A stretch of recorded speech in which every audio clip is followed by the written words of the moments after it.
Well then, let's not waste any more time.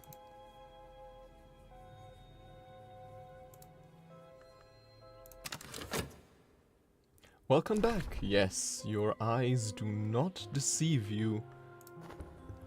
A stream by me, day to day. They said it was impossible, but here I am.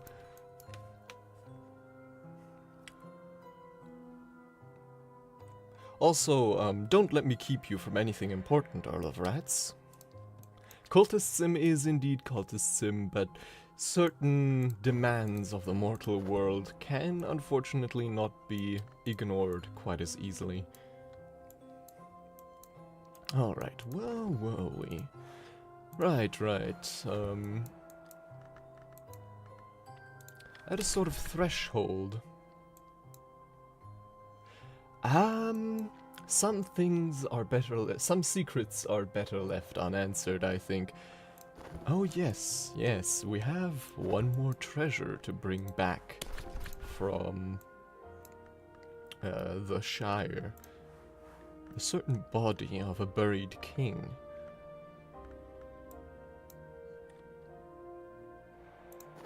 One second, this would require forge, so in anticipation of that, let's elevate Laidlaw here, while we still have this icy atmosphere.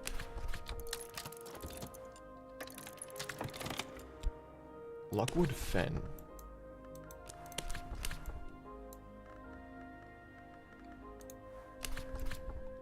Out into the Mudlands, somewhere where we are certain is a shrine bedecked with precious oddments.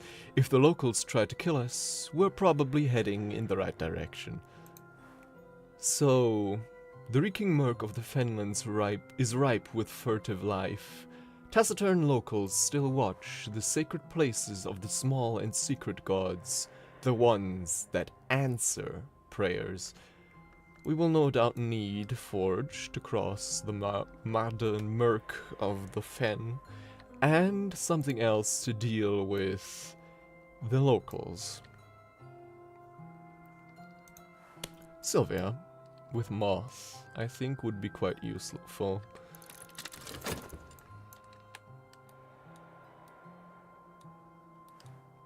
Now let's see. The others who came here all overlooked the secrets locked within the warrior king's corpse. I will not make the same mistake. Scarred bone fragment. Within this fragment lie memories of an older hour. Interesting. Probably another special, unique memory that we can glean from this. Probably... I wonder if this is going to go down easier or harder than our previous feasts.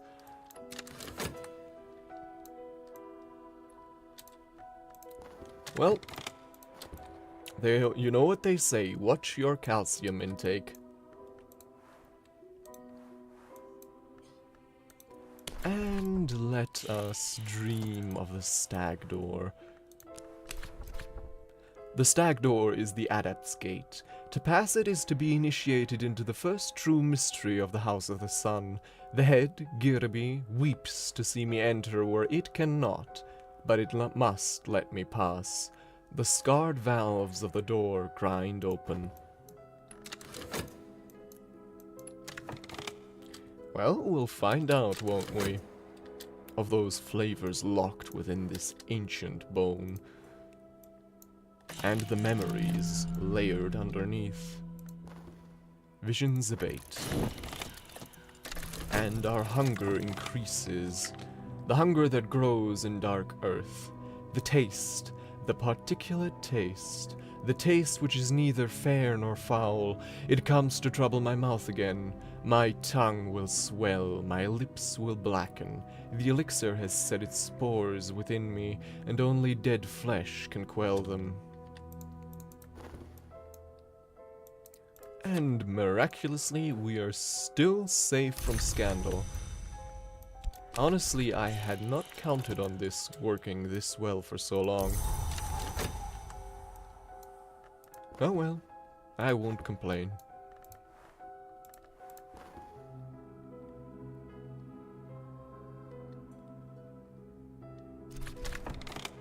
Now you shed your blood, as the sun's blood was shed.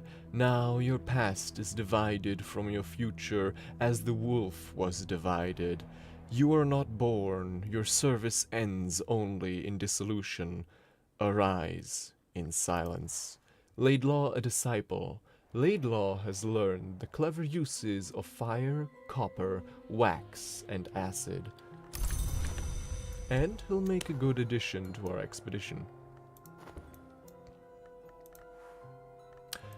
Just as maybe 𝐦𝐿𝐵, if we can promote her in time.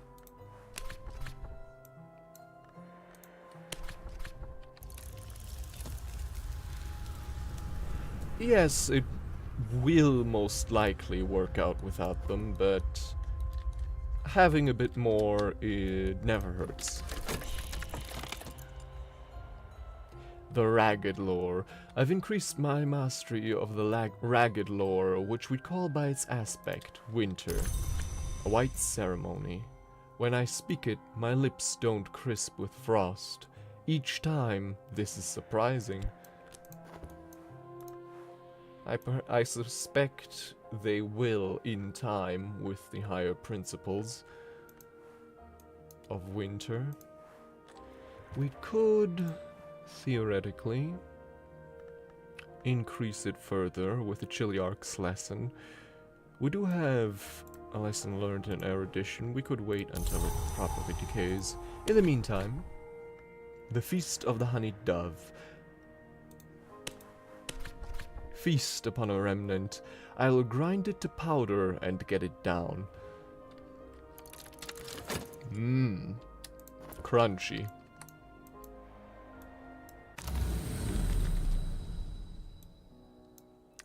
Painted River, a scent of knives.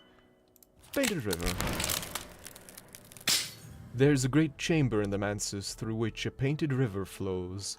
The vagabond, it is claimed, painted it from memory in the years before she left the house. Certainly there are histories concealed in its design. I traced them with my hand last night. There were fragments of aquamarine paint beneath my nails, flecks of gold leaf when I was done. Forbidden epic. The attention of the hours is drawn to the bloodiest wars. Afterwards, the histories are braided like hair. We'll put that to the other one, and we're well on our way to find all the locations in the land beyond the forest.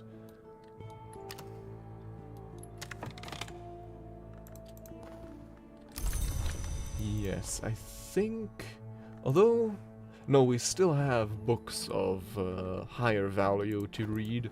I think that will be, for the time, more productive than fusing lore. We call upon the Madrugad, who cannot be unbalanced. We invoke the Madrugad. An hour of forge as well as winter. We'll make our own path through. Success is almost certain.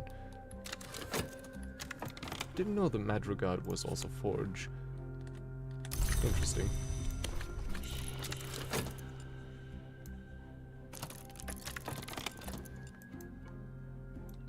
I will speak only and exactly 9 words. The novice will speak none at all. Safe across treacherous ground. Very nice. I have a savage memory, inherited from one who knows how many feasts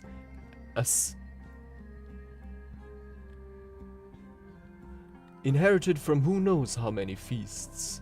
A sand-colored memory, ready to paint. Furious memory, long after the cause for rage has passed. The rage endures. Here's a memory of a wrong done before ever iron was tamed. This has a feeling of edge. This pleasure like the sea is ancient. Pleasure like the sea precedes the conscious human soul. But like the sea, pleasure is different in every age and every hour. So this is probably not winter, it's probably Grail. And I do have Grail pigment. Interesting, interesting. But first, let's translate this, the Book of the Centipede. In the mid-1860s, one Madame Yi presented an entertainment based, she claimed, on this book.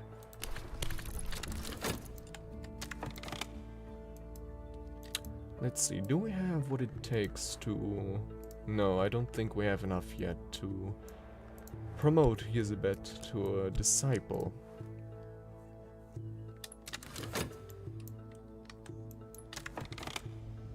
And let us dream again of the stag door. In my dreams I've found the way to the stag door, sometimes called the horn gate or the adept's door. I have answered its riddle, and I'm counted among the know.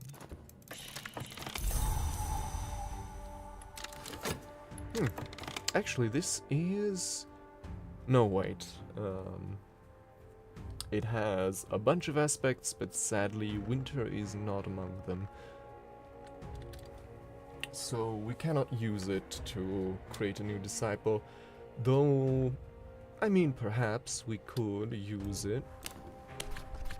Or at least destroy it by recruiting an acquaintance. 𝐦𝐮𝐬𝐭. 𝐦𝐮𝐬𝐭 is a man of prodigious appetites. He is long past the point where their satisfaction has given him pleasure, but he has learned so very much.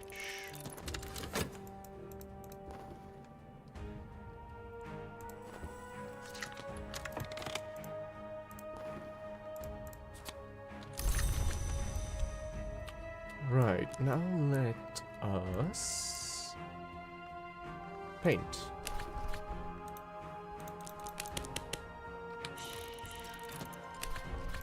Forgotten colors. I remember colors that are gone from the world. I dare not reproduce them faithfully, even if I could. But I could pay tribute to them if I had a canvas worthy of the task. So, let's see what kind of pigment this requires.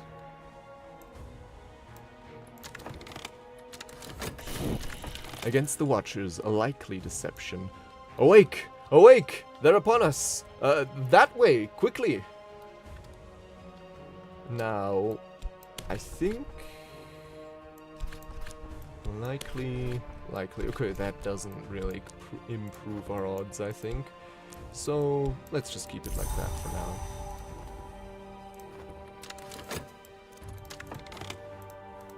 𝐦𝐮𝐬𝐭, a believer.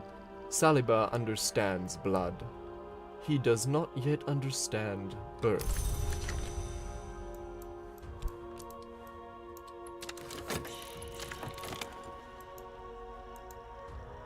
One is the artist, or one is the canvas. Today I am an artist. This will take a while and will occupy the work verb while you are preparing the canvas. Oh, okay. We need, okay. That's what we need. Interesting.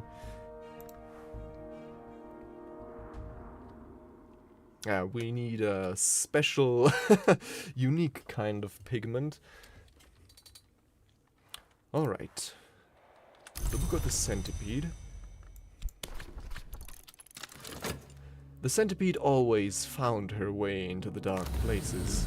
Oh, 1 second, let us do this first. There's a great chamber in the manse's right. We already read that. The centipede always found her way into the dark places. When she was punished for it, she reacted badly. In the manse's as in 𝐸𝐴. Interesting. A likely deception. The Watcher's victory. Damn. They are more cunning and numerous than we'd expected. This will end in blood for us. I don't know what 𝐸𝐴 is.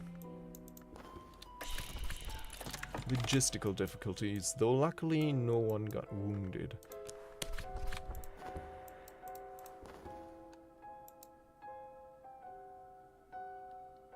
The world can wait a little longer for the palest painting. It has already waited so long. Alright, interesting. So, yeah, we do need a somewhat unseemly kind of pigment. But that shouldn't be too hard to source.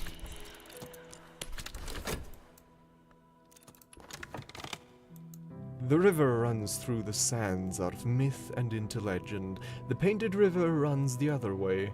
One is barred to the centipede now, but she finds ways back in, sometimes. A forgotten chronicle, not too useful to us anymore, but sure, we'll take it. What else do we have here? The Queen of the Rivers, De Bellis Murorum, the Horus Book, Book 1. Sure, let's go with that one. In Latin, a 19th century reprint by the indefatigable Nathaniel Darcy Evers of a 14th century Latin translation of a 4th century work. That kind of whimsy already tells us enough about what principle this is about.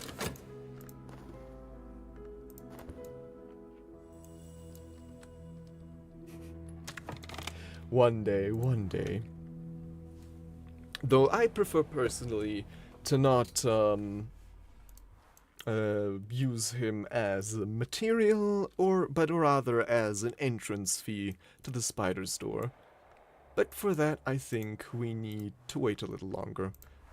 Speaking of waiting a little longer, I've run out the clock, it seems, on Glover and Glover. But, well, as we said, we don't really care much about it anymore.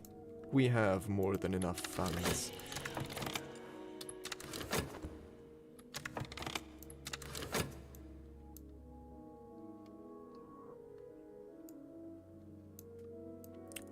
Though that does leave the question, what do we talk about? And what do we work on? Commissions. And we have here a commission that we can hand in. The Watcher's Confusion. Nice. Fascination. Their bewilderment is our opportunity. We'll pass in silent secrecy. De Horus, Book 1. An occasionally coherent catalogue of the secret gods. This is an English translation of a volume dealing with the powers of the wood. Very useful, very insightful. This volume deals mostly with the hours of the wood. The moth, the black flax, the ring-yew, among others.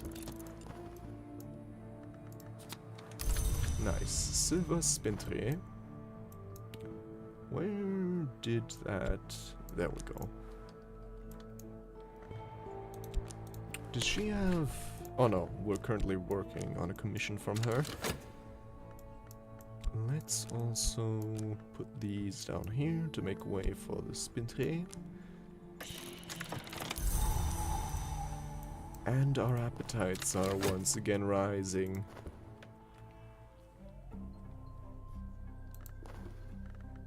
But the expedition is soon to be concluded, so no real need to worry there.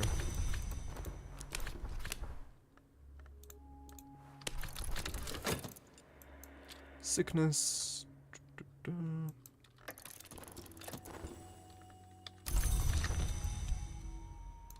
Spintre of bronze.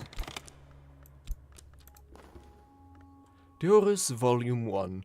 The glory is a question, and the moth always answers yes. The black flax answer is no, and that is always its answer. Erudition and a barber's warning.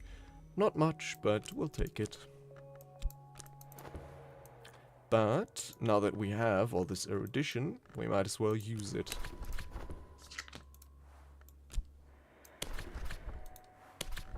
Study the ragged lore. These are the words which chill the air and drink the color of my skin.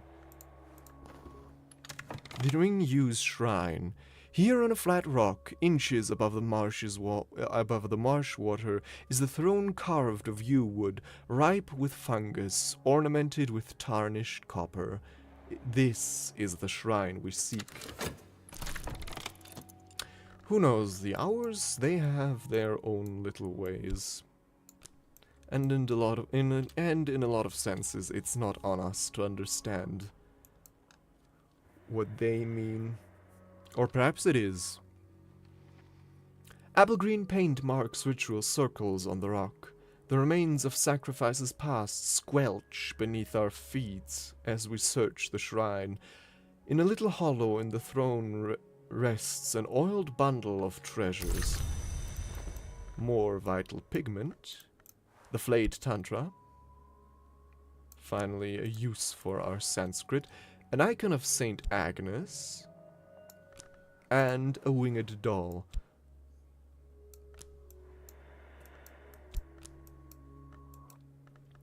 Now let's send out Eldridge again to...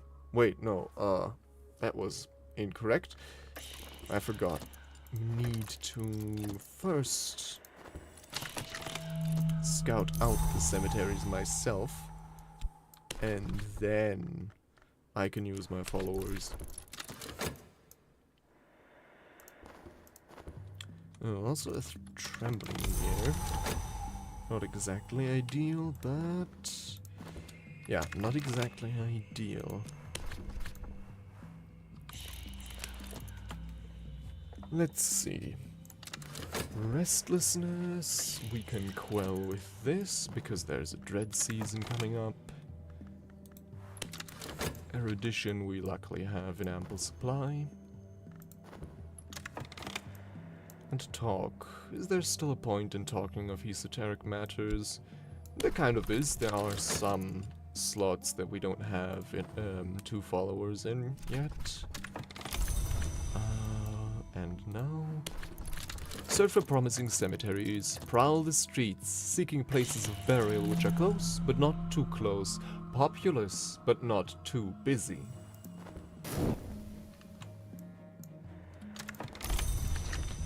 Our health is renewed.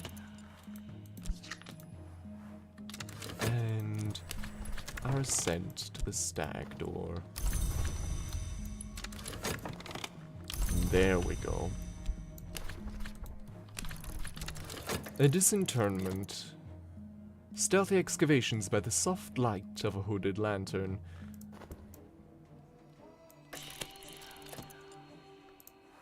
Do we have... oh yes, we do. Nope, not enough. There we go.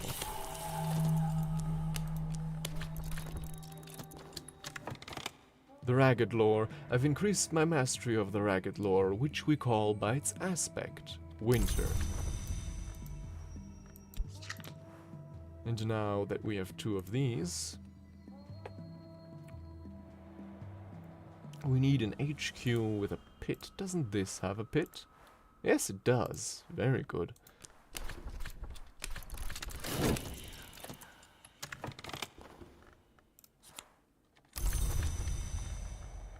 Alright. And now we have painting supplies. Although I'm just realizing they're about they have a pretty limited shelf life, so I could have planned that better, perhaps. Oh well.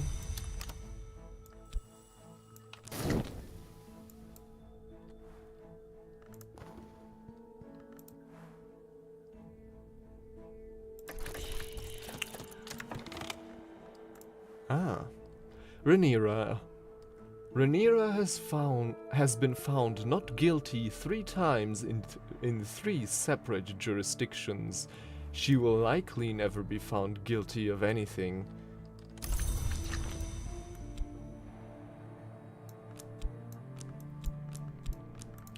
Nice, so we do now have a full stack of potential disciples in GHOUL. Very useful. All we're really missing is some more edge disciples, honestly. Do we really need those? Not necessarily. Oh, but there's a use for our corpse here.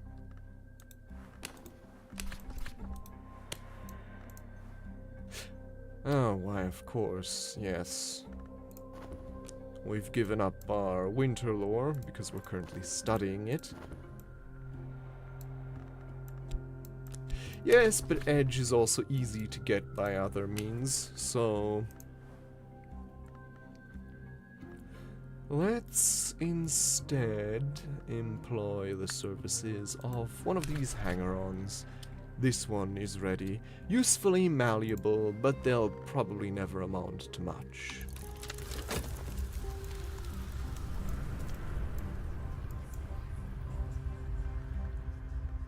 And once this is done, we can begin another disinterment.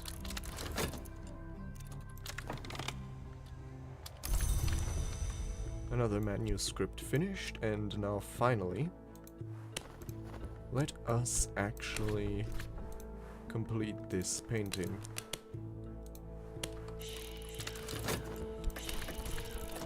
Forgotten colors.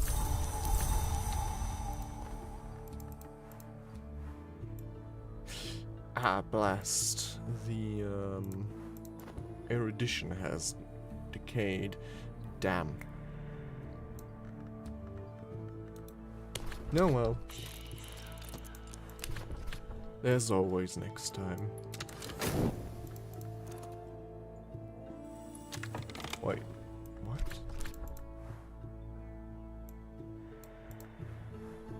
Okay, no, I just... for a moment I thought, never mind. Yeah. I mean, the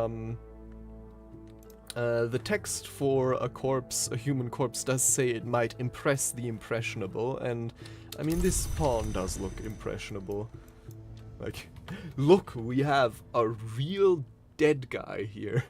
Don't you want to join?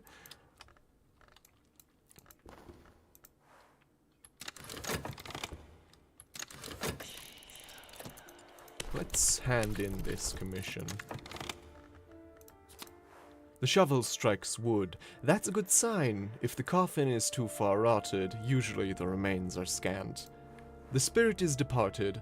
At some point the smell will be so bad you'll have to dispose of it, but here it is for now. It may attract attention, it may be used to impress the impressionable, or it may be used to paint. The palest painting. One is the artist, or one is the canvas. Today, I am the artist. Tomorrow, who knows? Hopefully, it'll stay the same. Balked. My studies have been stymied. For now. More currency. And let's get Sylvia. Trusted Sylvia to destroy this evidence. Damn it. Or were we? Nope, too slow. Though luckily at the same time we don't have any notoriety, so it's not too bad.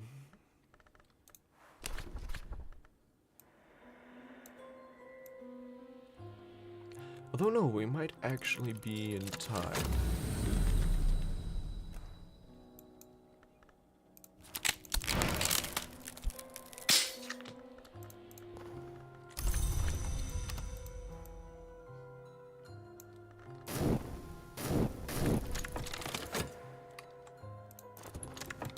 A pale canvas.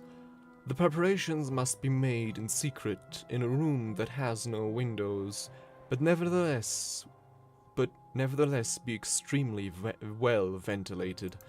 for obvious reasons. Oh yeah, this does take quite a while. Oh well.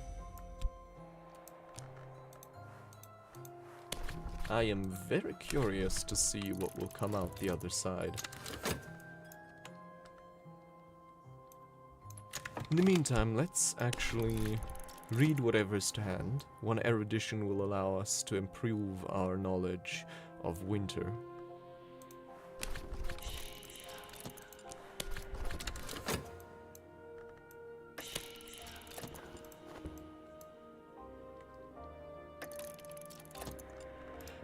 Basically, though, I think a morgue is probably closer to what we're looking for. The shovel strikes wood, and we have another snack. Though, hopefully... Ah, my minion has returned. The evidence has been destroyed. I am a little safer. Let's quickly get this down the gullet before the detective here gets wind of it.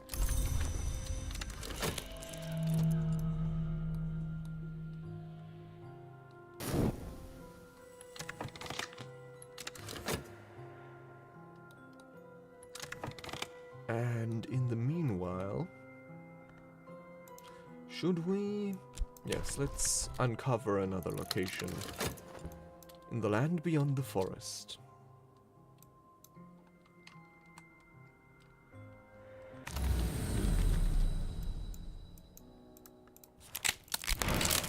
More fascination.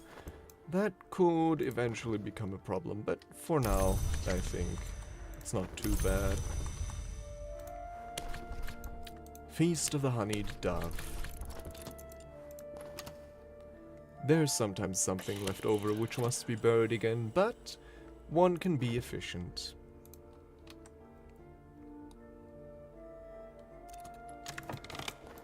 Let's see here. A pale canvas. It is complete. One would never know unless one looks very closely indeed. It would be best if the authorities never saw this canvas. Use your memory again next time you paint, and you'll be able to begin work on the canvas. Interesting, notoriety? A pale canvas. I must go very carefully. The memories that I need to convey will take flight from the canvas if I depict them too strongly. I will find those memories in the flesh of the dead, and perhaps even, if I must, in my own dying flesh. Interesting.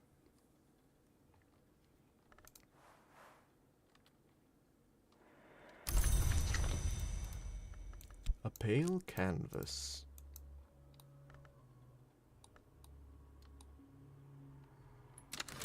Yeah, that's a good point, though.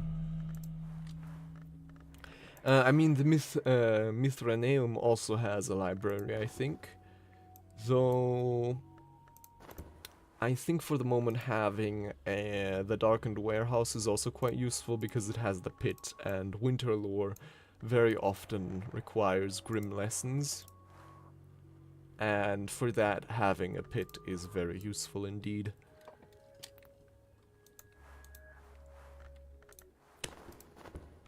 So now...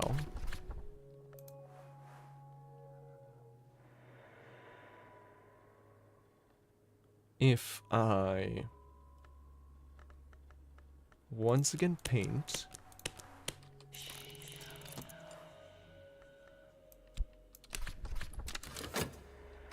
a forgotten color,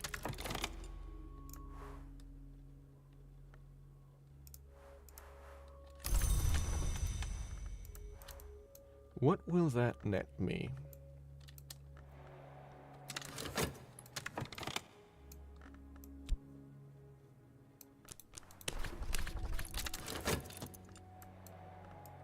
Also, let's speak of more esoteric matters.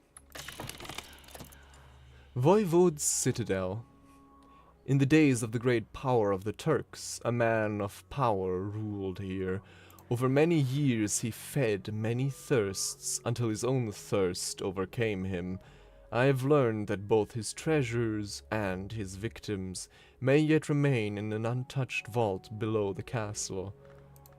Now this, of course, is the citadel of one very particular voivode of Transylvania, Dracula, Vlad Dracula Tepes. The very same.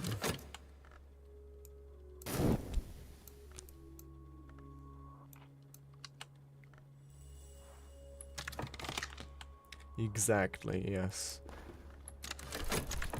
Into the night. I think we won't be able to use this cemetery in time again, but that's fine. Let's actually send out a little expedition to the 𝐫𝐶𝐬𝐬𝐭.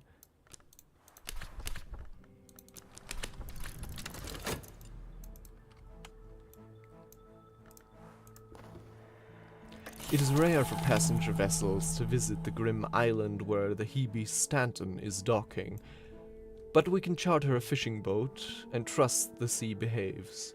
The real world of work of passing guards and doors will begin if we get on board.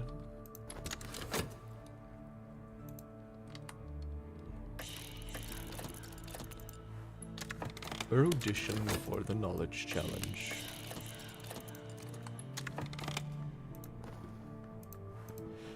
Well, perhaps, or he is indeed, or at least the existence of one similar is a constant across all histories.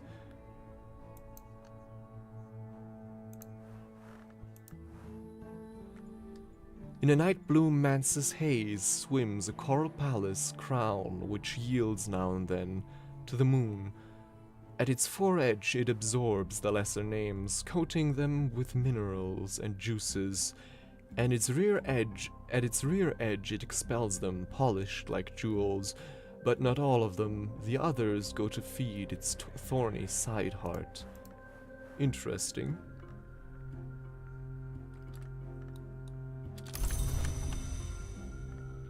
Now, I wonder, can I also paint with something menacing? I don't know.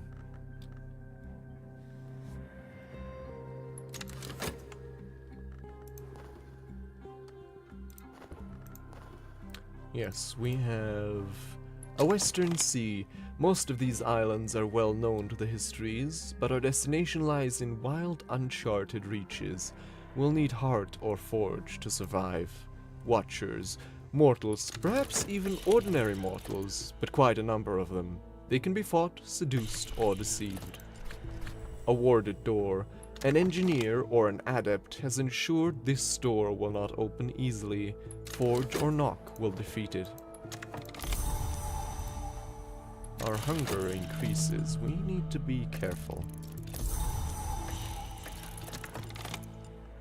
Grim lessons. This is where our pit comes in useful.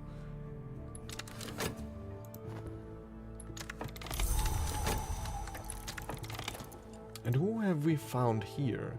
Ah, Porter. Porter was a barber until the court case. Another moth follower. And yes, I think for the moment we can stop speaking of esoteric matters. Labyrinths of salt and basalt. Another day battered by storms. We must be close, but the Isles are a maddening maze, and the places we seek lie on no published chart. Bad luck, it seems. Oh well.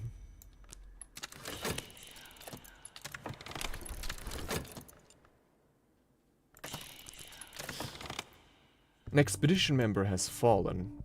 Our numbers dwindle. Quickly now, let's see to remedying that. The expedition continues. That was close.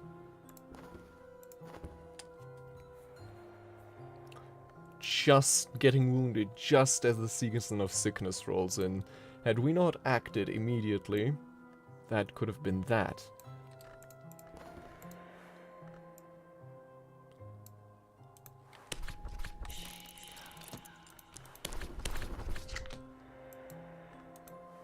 Now, I want to know, can I paint with something menacing?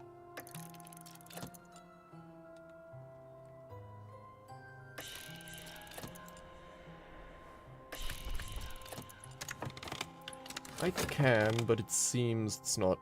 Wait, did I... Did I forget to supply for passion?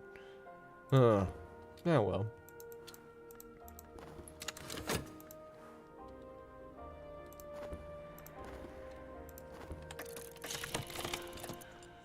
The Ragged Lore. Invocation of the Ivory Dove. There is a power that commemorates and grieves, from whom nothing is taken, but who cannot be deceived. You might expect to be able to crush him in your hand into bird bone fragments. The Ivory Dove, the elegiast. The one into whose services we seek to enter, if I'm not mistaken.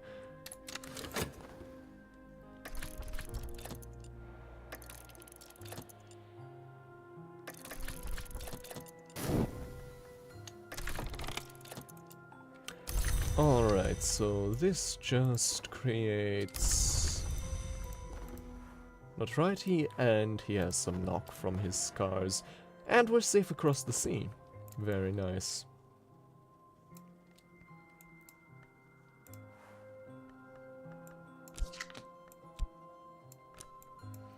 Let's see here.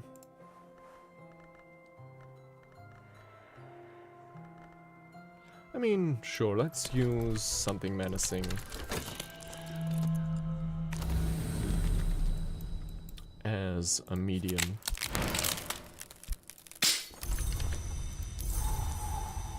And let's quickly heal this before it becomes a problem.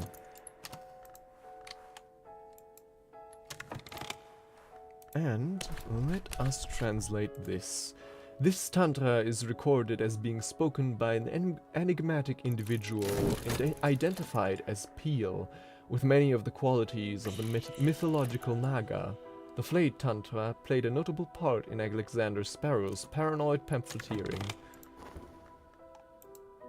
And what have we got here? Some dread, but also some funds. Logistical difficulties, so add some more funds. Now let's see. Dread, can we use that? Not particularly, although, no wait, hold on. Summoning something.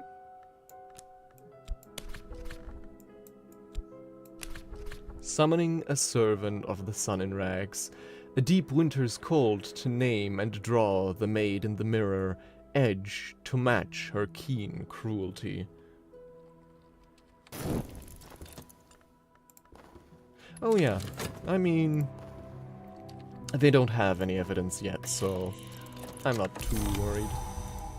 What I'm worried about more is this, the graveyard mouth. We'll have to do quite a feast to rid ourselves of them. Hold on,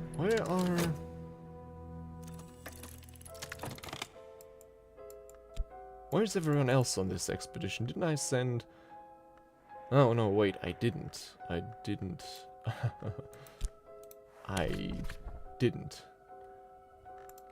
I completely forgot that I meant to send out some edge followers here. Nice. Okay. Flayed Tantra. Peeled was numbered among the great hooded princes, but it breaks with its brethren and followed the Thunderskin in the endless dance. Clues to evidence? Tentative evidence. Sylvia, would you be so kind?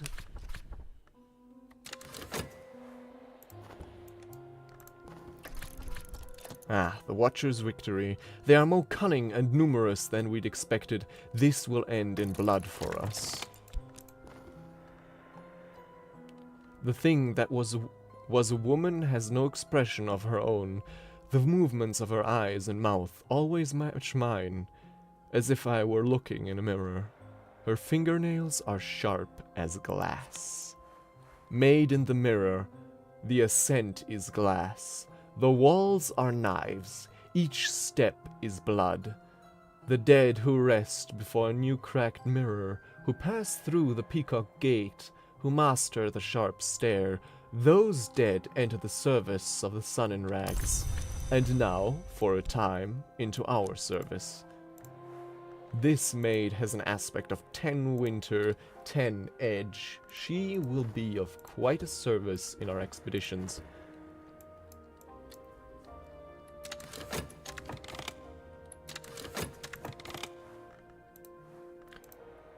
Yes, the sort of picturesque beauty of those servants of the sun in rags. Ageless and dead like a diamond.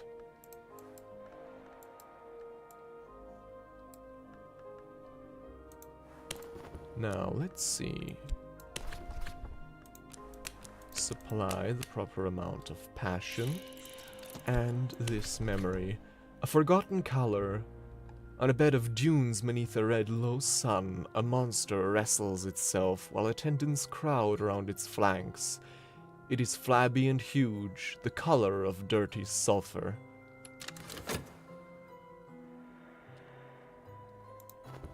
I think this recounts the slaying of... what was it? Of the Seven Coil, perhaps.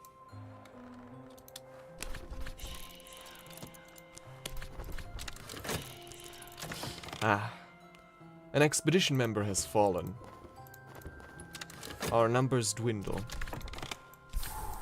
We'll have to take care of that as soon as possible.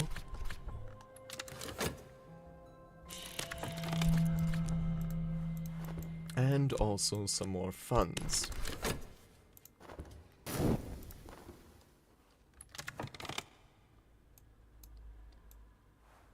On a bed of dunes beneath a red low sun, a monster wrestles itself, while attendants crowd around its flanks. It is flabby and huge, the color of dirty sulfur. Fanged tentacle necks wrestle like kittens. It tears cheerfully at its own flesh, and the blood that flows is golden. It flops over in a cataclysm of wattled flesh, crushing a knot of attendants, and the others scream and cheer.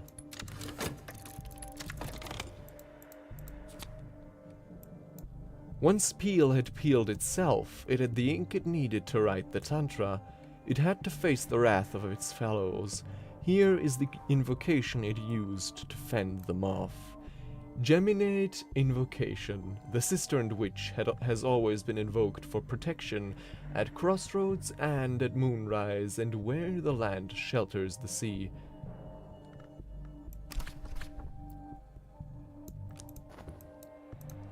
Eighth Order influences, very useful indeed. Now, our strength is matchless. The Watchers will almost certainly regret standing against us. 15 edge, yeah, that should be enough. Hopefully, at least. My minion has returned, stumbling, mumbling, clumsily bandaged. They were caught in the coils of their own plan. Damn it, damn it, damn it. Alright, who do I heal first? Valsiane, I think.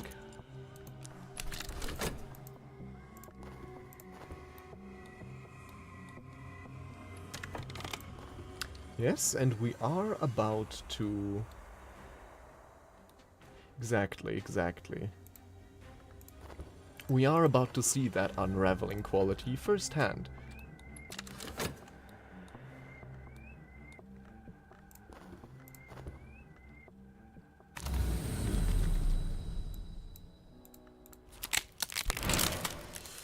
That's not exactly great, since we're about to head into a season of fascination, but a season of visions rather. But it'll be fine, hopefully. Ah, the Watchers end. Their blood pumps bright, then dark. They should not have opposed us. We move on.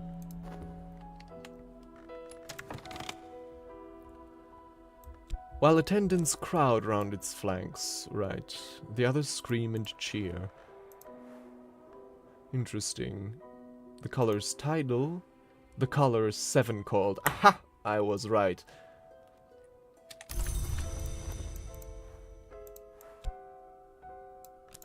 It was indeed the 7 coil.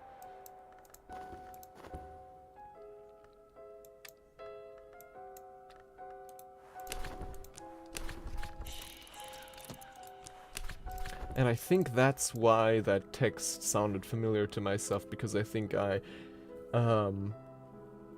because I was wondering why that description sounded familiar, but I think the reason I'd already heard it before is because I read the wiki entry to the 7 coiled, and now I know where that text is from.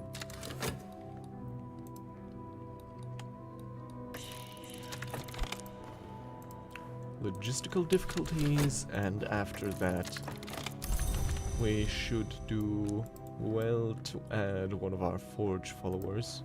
What kind of scar has she gotten? A brutal experience. Makes sense. Alright, both of them healed, luckily, before the next season of sickness.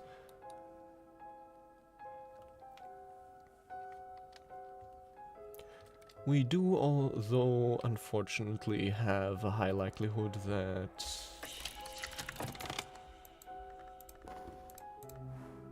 Well, I mean, I could always paint with this.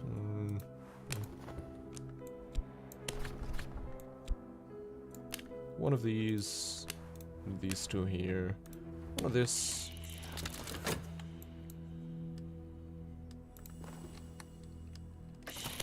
Yes, perfect. Awarded door. We call upon the Forge of Days. What the hell?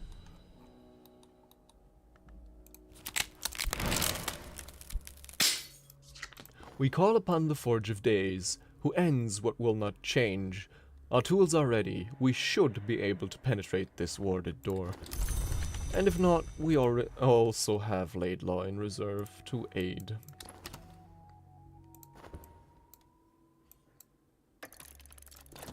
The death of a door. Guess we didn't need him.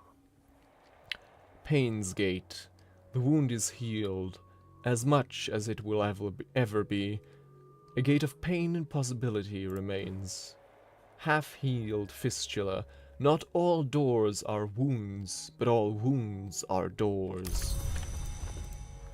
Alright then, let's sick Sylvia here on the evidence.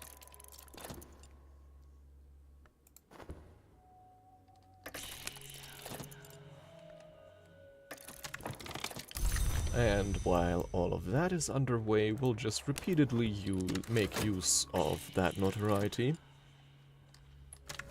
to keep the good detective busy.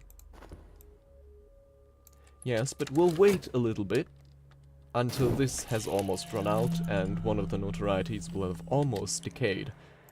If we time this well, we can work on the decay of notoriety even while making it inaccessible to the good detective. Treasures lie before us. A cozy nest. There are few passengers on board. No wonder if this cheerless icy isle was the ship's destination. But there's at least one passenger, someone who had protected their cabin door with more than physical locks. They must have gone ashore. They might return at any moment. So let's be quick. And pause. And now, just before the good detective here can make use of it,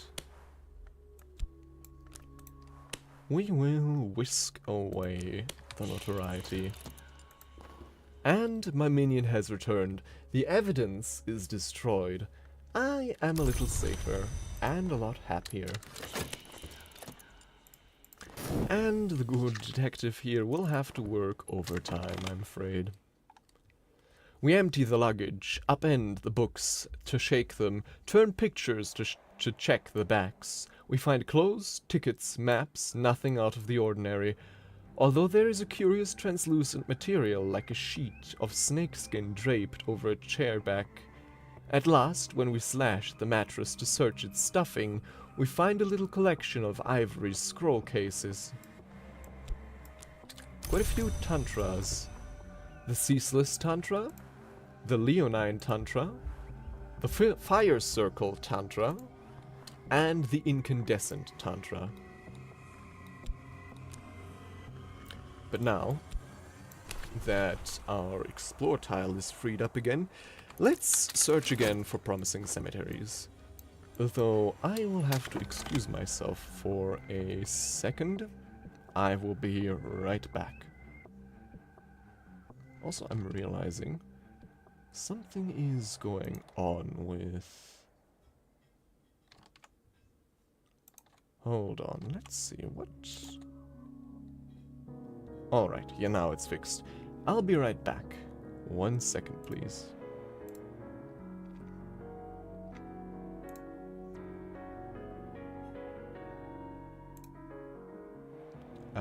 Let me prepare this scene a little better.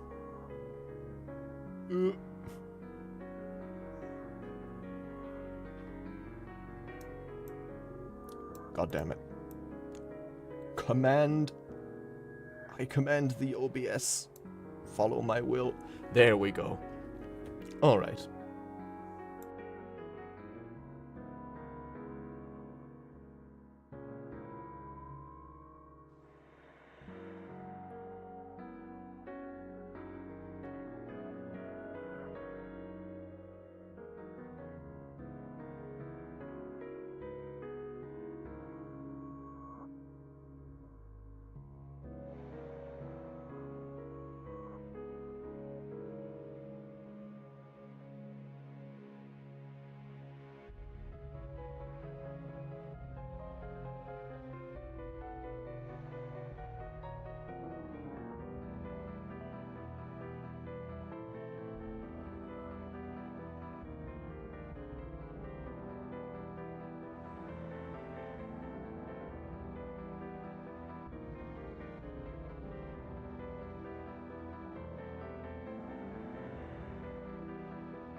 And I return.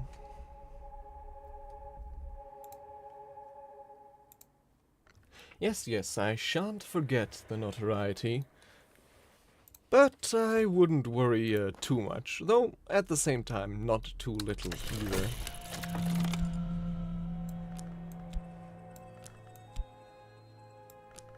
That notoriety can become a problem, but if we stay on top of things, it should be fine.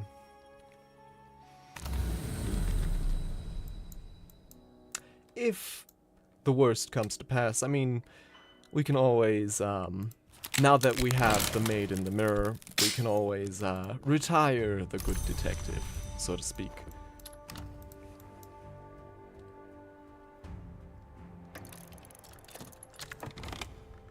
Speaking of which, I think that is what we're going to be... Well, no, he is busy at the moment, so... Can we? Yes, we can send the maid in the mirror to, fetch us some dead flesh, which seems oddly fitting, I think.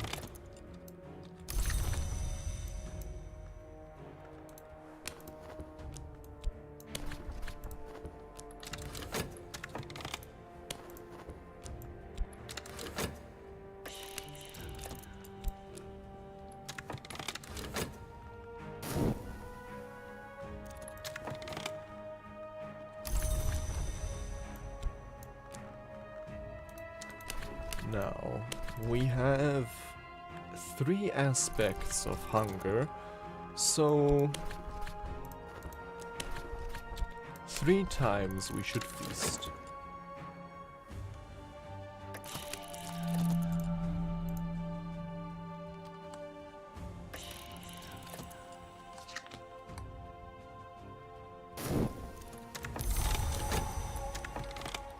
In the meantime...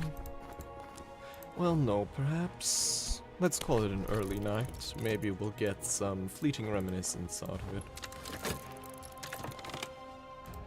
Something shameful.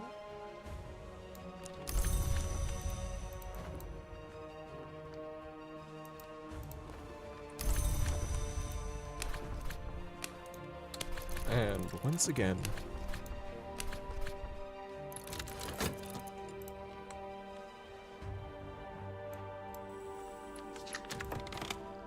restlessness. Should we use this right now, before it can decay into something else?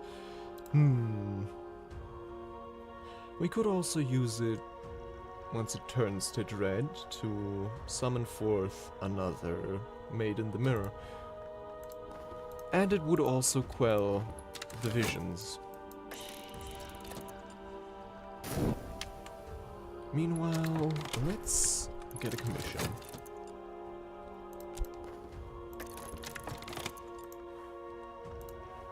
Something profitable.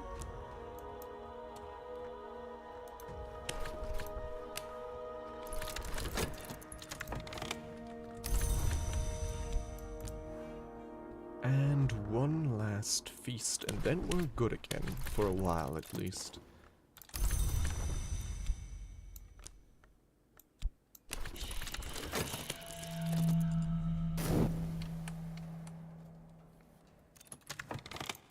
So, I wonder... Send an unstoppable force to murder a hunter. Unless this hunter has some unusual protection, they're already dead. But their demise will attract attention.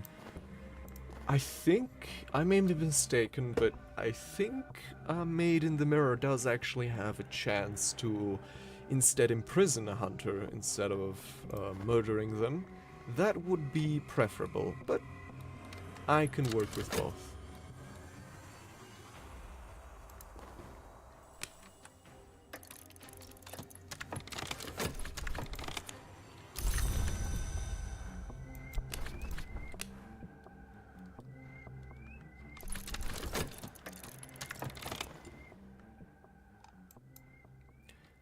There is sometimes something which can be left over which must be buried again, but one can be efficient. And our appetite is indeed quelled. Something melancholy. No, something menacing.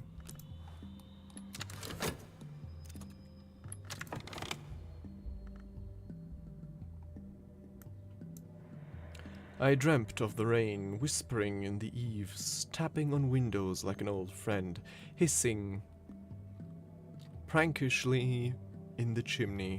It is difficult to be unhappy in the right kind of rain. Let's leave the dream tile unoccupied for now. And let's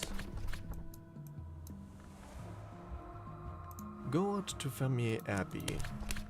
What kind of obstacles can we await here?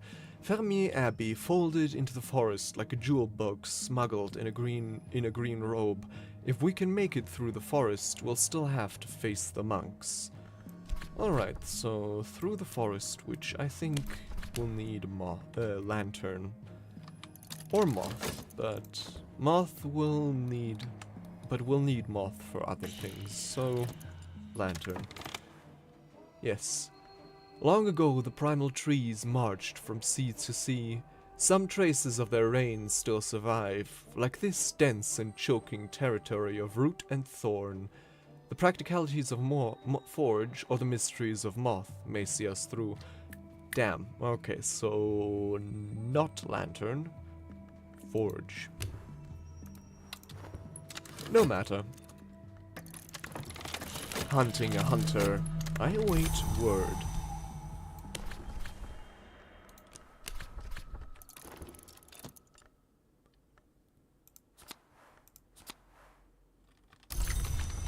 Right, something menacing then.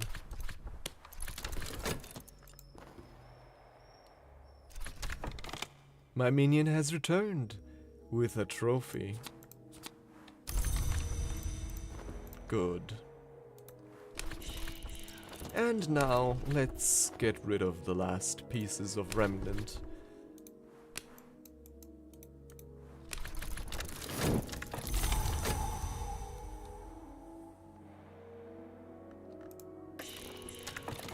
Axe and lamp. The forest enfolds us, but we are practical scouts, strong in forge, will probably be fine.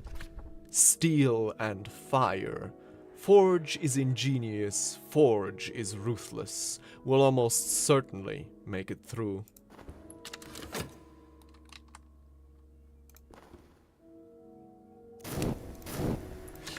Dread, where did we get dread from? Ah, this. Oh well. We can always visit the 𝐦𝐿𝐴 Club afterwards. Something profitable. Very good. And now let's begin translating the various tantras we have gained. The Ceaseless Tantra. The avant-garde choreographer 𝐦𝐿𝐴 supposedly incorporated this tantra into his menacing ballets. A light through the trees. There's something up ahead. We've made it through the forest.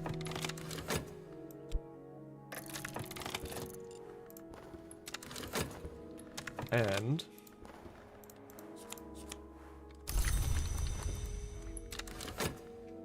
we have just enough time to still send our maid in the mirror after this, to continue the expedition. And the evidence is gone. Very good indeed. Now let's see here. Sunset right with this. And, well, if only we had dread or something else.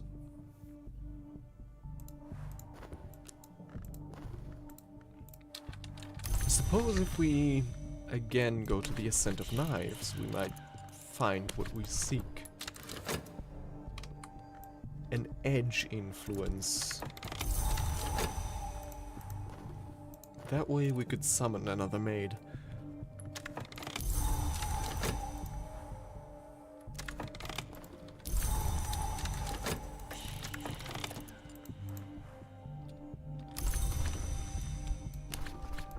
The Ceaseless Tantra.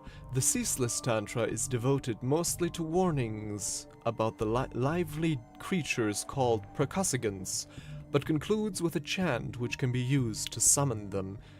It observes that percussagons can be taught to any dance, but they prefer only one.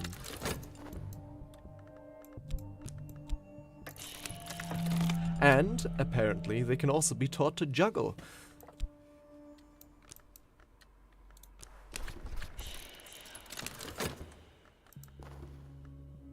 Our strength is all but irresistible.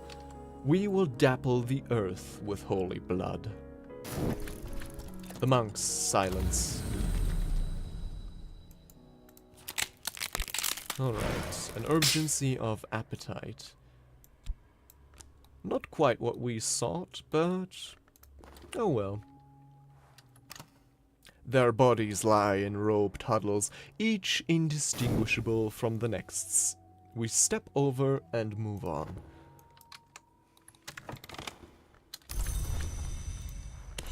Let's try that again. I know that one of the outcomes from the Ascent of Knives is... what was it? Yes, a furious air, which we can use then to summon what we seek. That which does not cease is not ceased, another walking chant.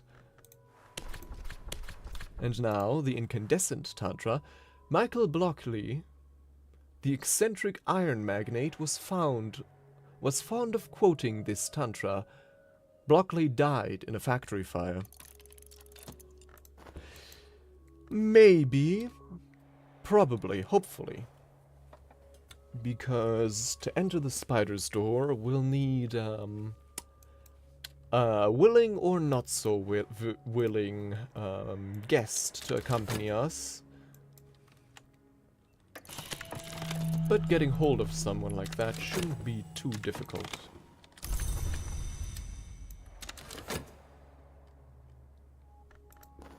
Treasures lie before us. I wonder if this will give us another unique, Beneath the bows, the monks and their miseries lie behind us. Here is their chapel courtyard. A great yew rises beside a granite altar, lidded like a sarcophagus. What's within? Find out.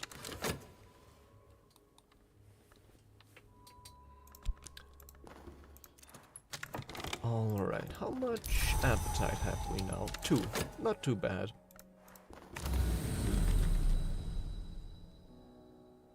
I mean, what wouldn't work as a virtual YouTuber? I think.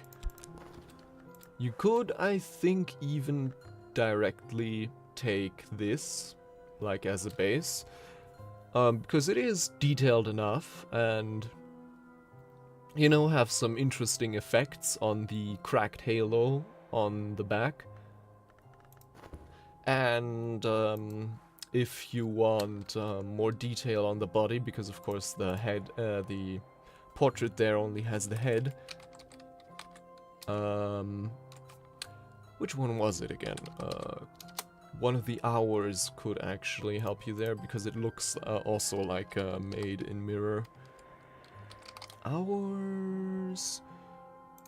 let's see here. Was it the Meniscate? Yes, exactly.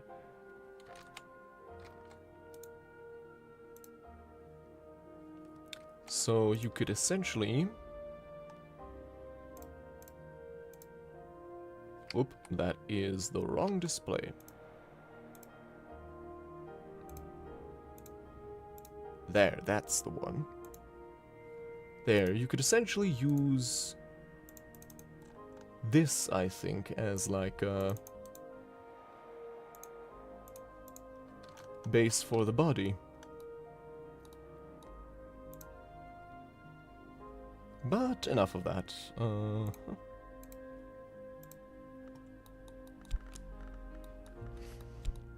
Now, what can we work on? Work on.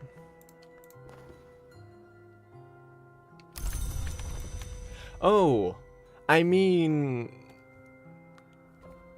I'm pretty sure the maids in the mirror don't possess the ability to speak. Also, they not only lack the ability to speak, they can also not emote their face on their own. They only mirror the emotions of whoever is on the other side. So in effect, they are kind of already like a magical VTuber rig, in the sense that, yeah, they also track your facial movements and match them.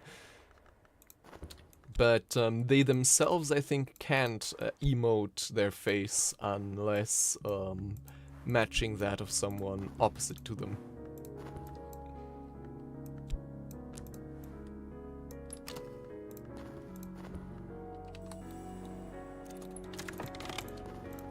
Alright, what do we get? Whoop, whoop, there we go.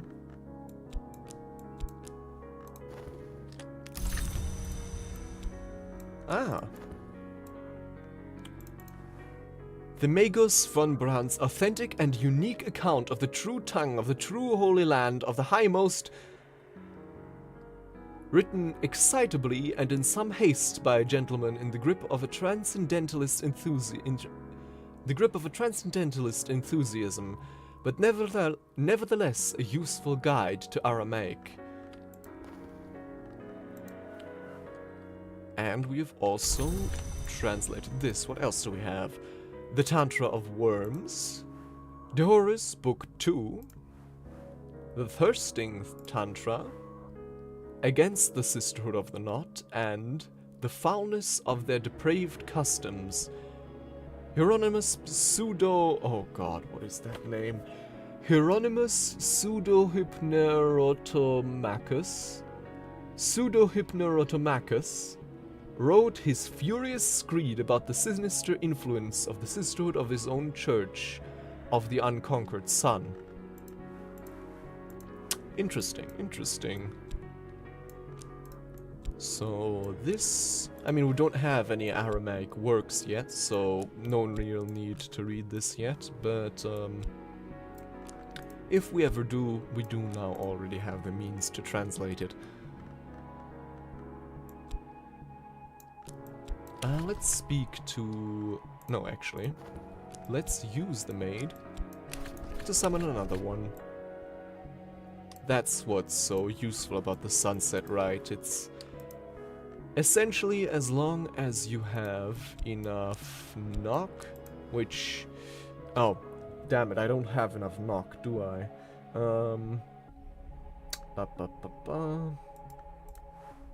Could I theoretically... do I have an offering with knock? No, I don't.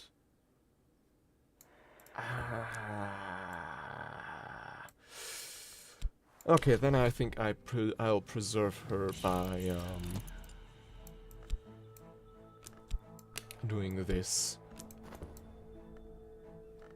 And in the meanwhile, I'll scout for a fresh cemetery.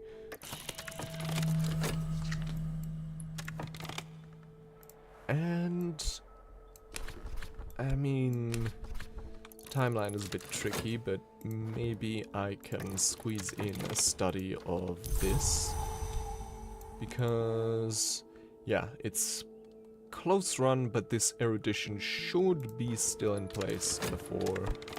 We can also freeze it a little bit here, and that should help.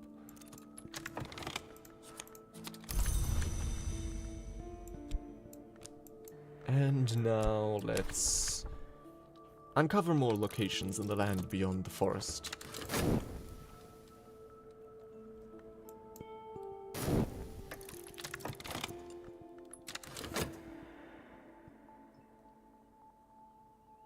Into the night.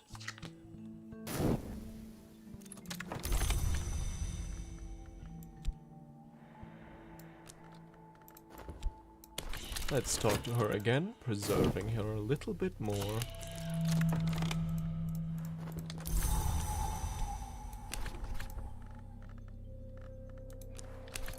Because I would very much like to use her in a rite before she expires.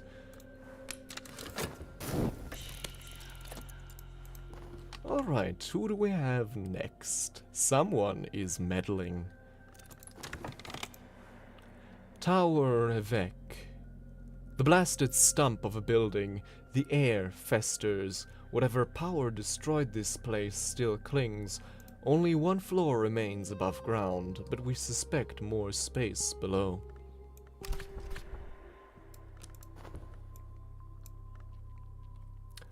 And now, as soon as this becomes free, we'll explore another graveyard.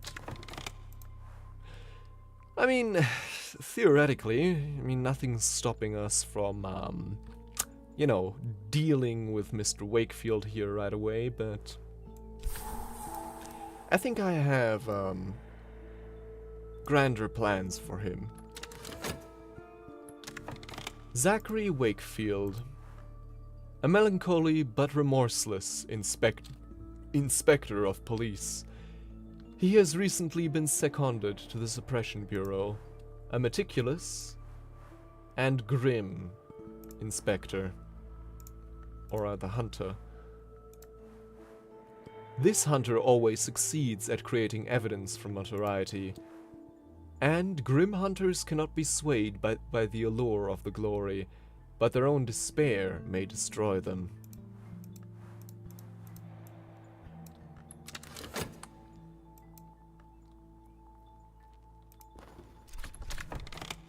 Nothing. My words cease like sand in glass.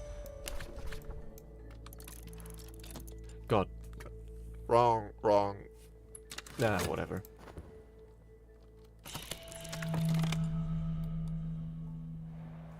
Yes, though I think for now my aim with him would be to,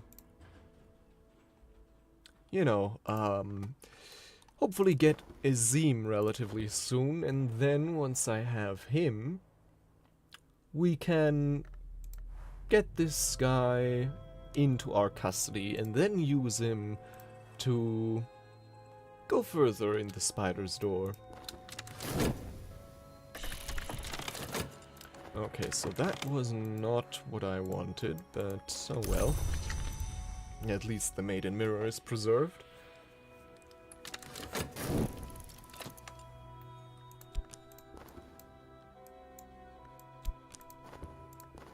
And what of our hunger? 3, I think, once this is over. All shall be opened. When we open a thing, then we learn its nature. I've deepened my understanding of the lore that opens, which we call by its aspect, knock.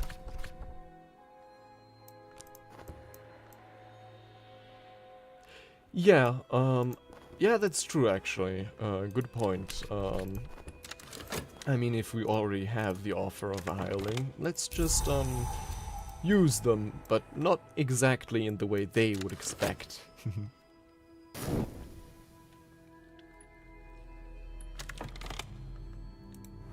And let's... No. We keep the study tile empty for now, because we do have quite a bit of a feast that needs to be going on very soon. We still have the cemetery, and we'll use Eldridge again, because the maid now serves us a different purpose. Another servant of the Sun in Rags, summoned with the old one.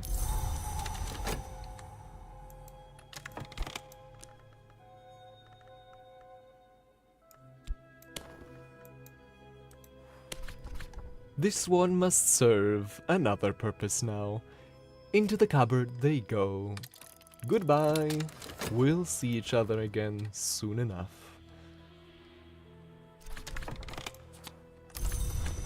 Yeah, they are a valued, treasured resource.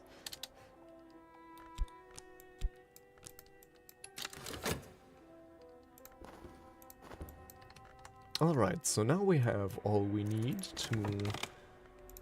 for at least one entry to the spider's door. Others will soon follow, no doubt.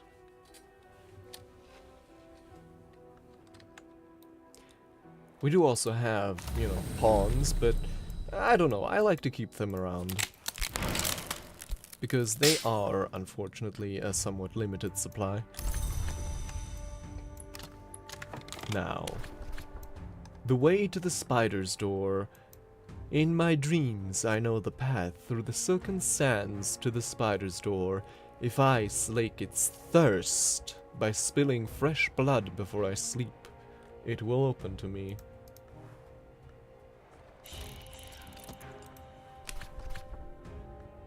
The spider's door is always thirsty.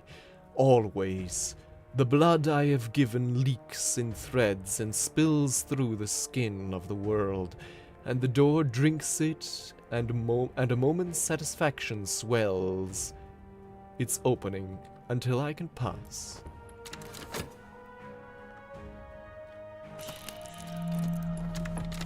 The wrong kind of attention. Well, let's hope he doesn't grab this notoriety. Alright. Feasting upon a corpse. Nice. A rebellious spirit. Sending it home. Pronounce the words of dismissal. Seal the circle tight. Erase every trace. It's safer that way. Alright, this is morsel number 2. And that should be morsel number 3. Should have probably waited a bit to avoid the risk of the detective getting a hold of it, but oh well. Oh no, actually. The weight was just right.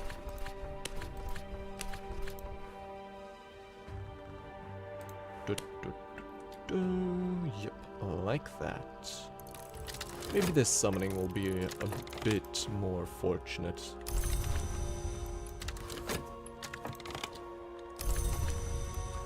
And our final piece. Very nice. Now, Orthos Wood.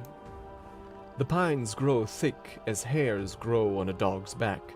The airs of the inner wood are chokingly thick with resin and dust. The source that brought you here claimed that in the dawn times, the greatest tree at the wood's black heart served as perch for a great masked crow. Let's send our forge followers here, and whoever else once it becomes. Well, it's certainly possible, though I don't actually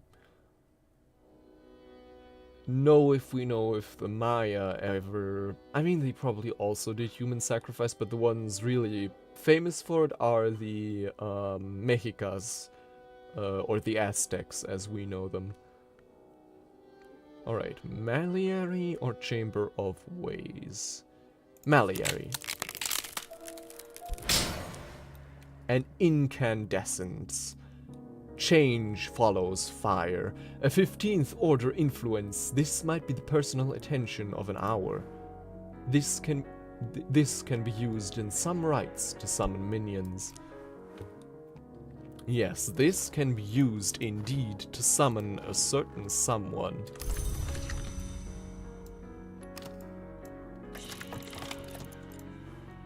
Alright. Watchers and the forest.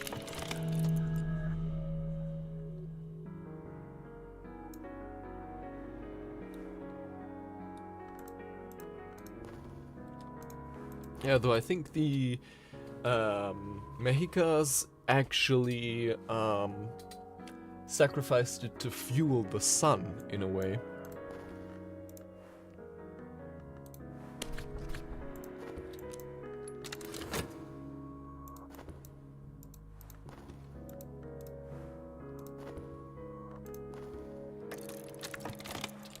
Something shameful.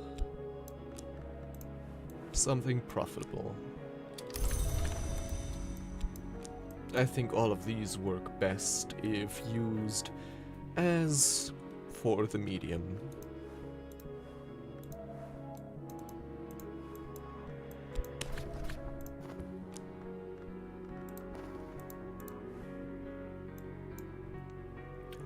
Alright, for this we'll hopefully soon have another made in the mirror. Steel and fire. Forge is ingenious, forge is ruthless. We'll almost certainly make it through.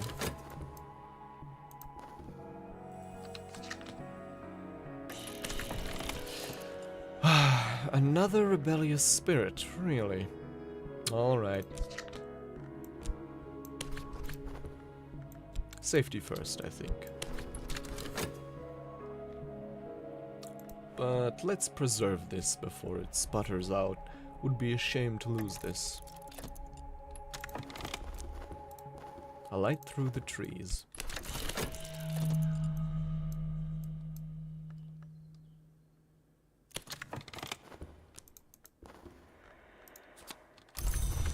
Dread to fuel this, though I think that should be fine, all in all. But now, a sunset right.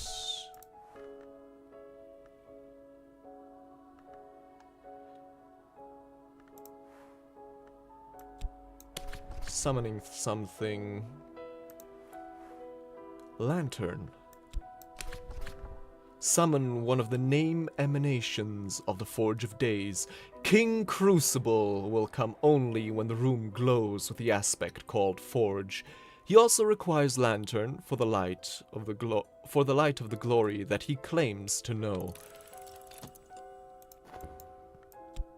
Nice. And let's preserve this maid in the mirror a little bit, so we can send her along the expedition.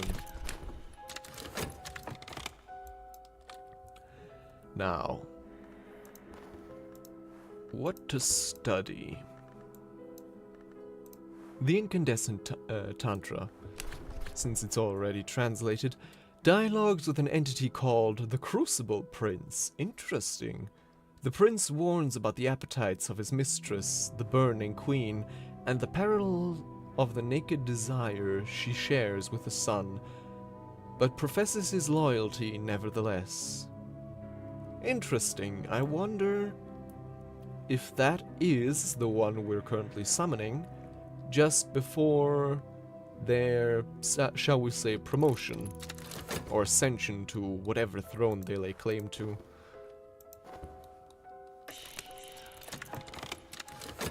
Perils of renown, some notoriety. Oh well. Our strength is matchless. The Watchers will almost certainly regret standing against us.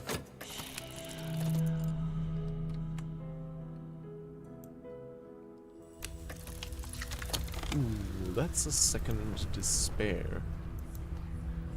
He can hide in a candle flame if he must, but here he is in all his bonfire pomp. After I speak with him, the skin of my face and hands will be pink as if from too much sun. There he is, King Crucible. In the desert I wait, in the ruins I burn. Metal is water, stone is wax, flesh is smoke. Enter me and be no longer.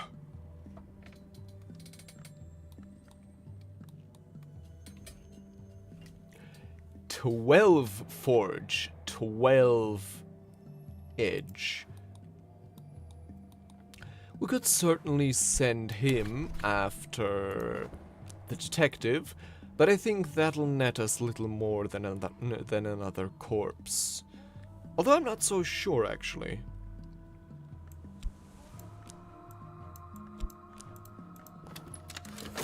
I mean, sure, why not? Let's test it. I think if we start speaking to him now, the detective will become available in time.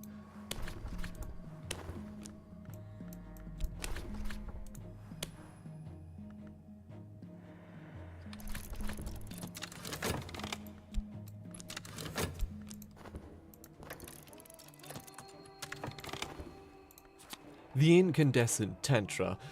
A rite which changes is necessarily a rite which destroys, but a great change requires a destruction of savage extent. The names of the forge have all spoken these words. A 𝐫𝐶𝐬𝐭. I don't think I've ever summoned one of those.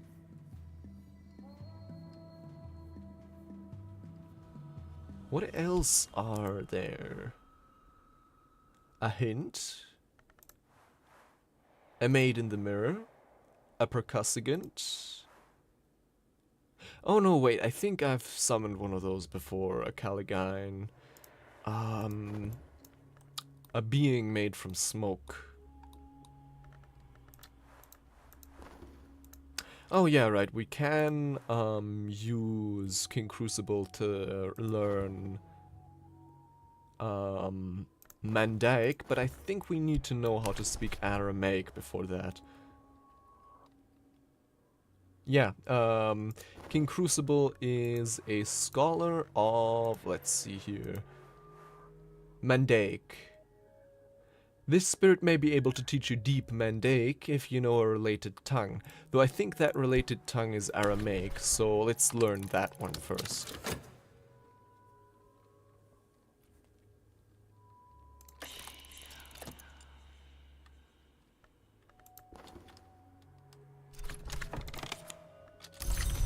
Funds something profitable before decaying. Treasures lie before us. Very nice. Also, what is our hunger doing? Actually, nothing. Interesting.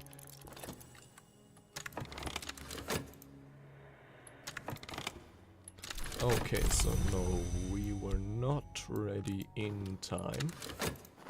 But now we can instead use King Crucible to learn Deep Mandaic.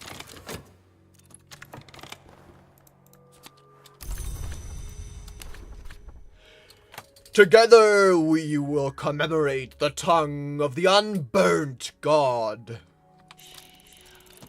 And yes, as I suspected, it was indeed Aramaic. My Aramaic will serve as a foundation. I'll learn everything I can. Which is good because Deep Mandaic is otherwise a pain to learn. There's like, I think, one singular book, or rather, what was it, a ceramic bowl you can learn it from otherwise. Which is somewhere in the desert. So, already knowing it this early on is a boon. Not that we're likely to run into any texts related to Mandaic anytime soon, but it's always nice to be prepared. Alright, so... I don't think the mate is a tutor, no. But it does offer the ability to convert passion into reason.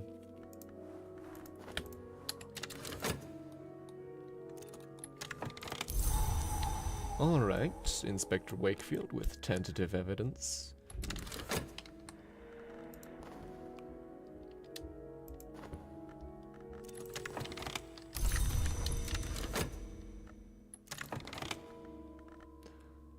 Okay.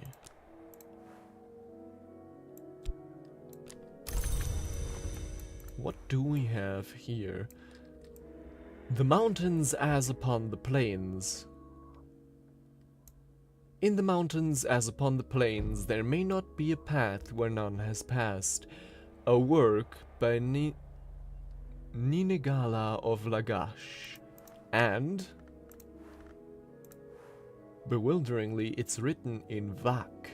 Before the gods rose from blood, before ever apes stood upright, this was the language heard in the House of the Sun. The most ancient of languages.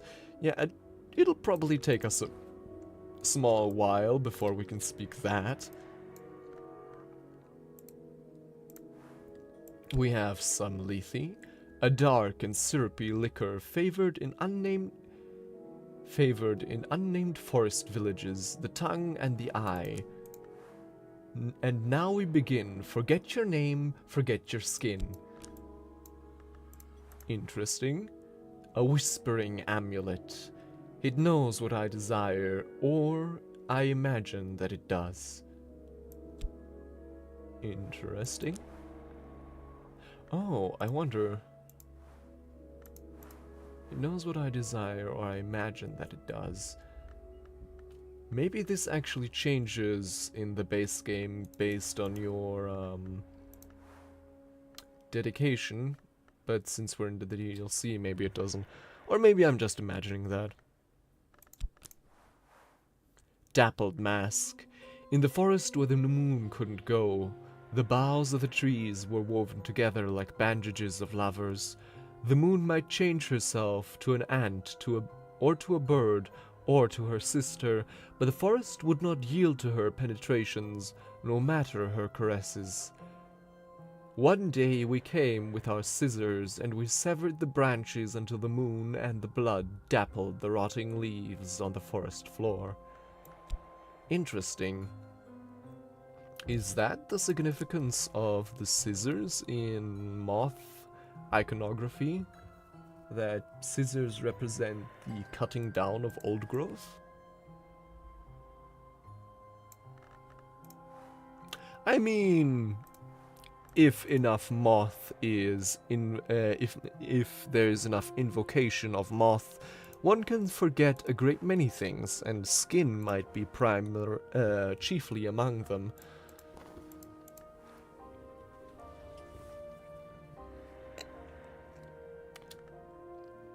Alright, do we still have a cemetery? Sadly, no. But let's now finally try to do this summoning once more. Maybe this time we'll be successful.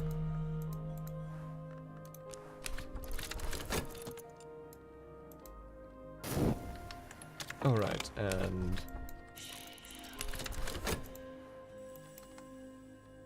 while we have this evidence, might as well. We should also elevate some of these relatively soon. In one history, this was the tongue of the shadowless kings. This was the tongue the shadowless kings spoke. In another, it was the basis of the incantations of the children of the leashed flame. Deep Mandaic, the most secret script of the innermost rites of the deep sects of the deep desert, the birth tongue, it is claimed, of the mother of ants herself. Interesting, interesting. So now we have this. And now let's send King Crucible to explore so we don't lose him. We should try to preserve him as best and long as possible. And a hireling. We have use for them. Maybe not exactly the use they had envisioned, but a use nonetheless. A rebellious spirit. Let's play it safe.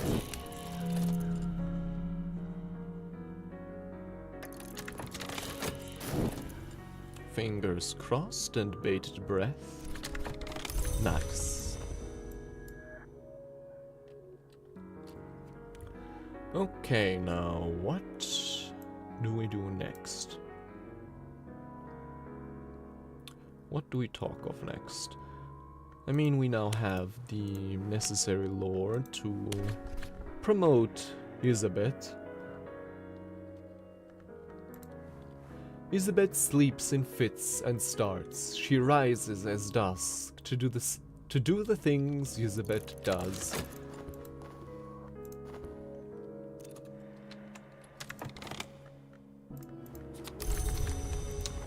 Alright, if we're lucky,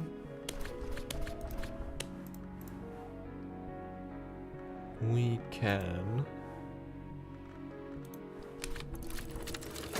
maybe finally summon an actual maid in the mirror. Again, that is. And this one will soon serve a different purpose, but for now,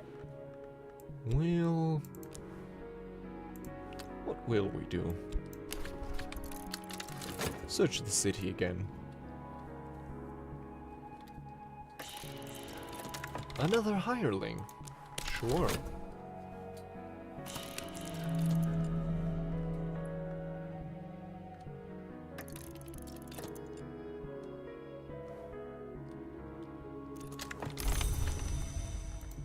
𝐦𝐮𝐬𝐭, a disciple. She was just there, just a moment ago. Just there. Almost certainly.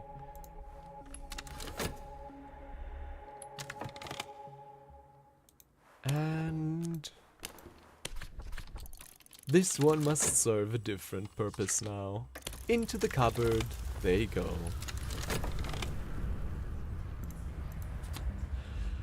Oh man, finally. Alright. Let's call it an early night. Maybe this will get us some contentment. A follower betrayed, some more notoriety. And soon enough we'll send a good inspector to an early retirement.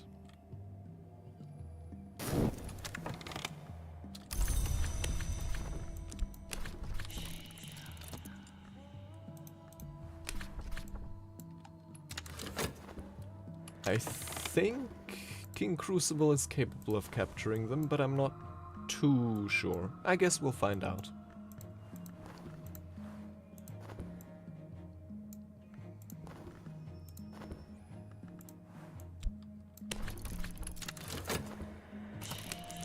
Ah, damn it. All right.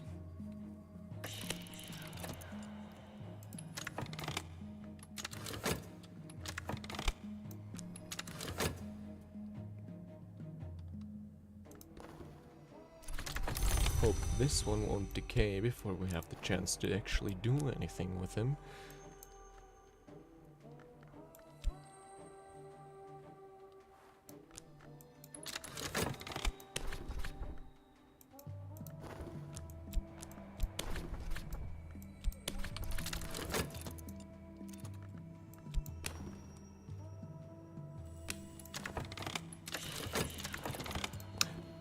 Oh, that's not great. That's not great at all.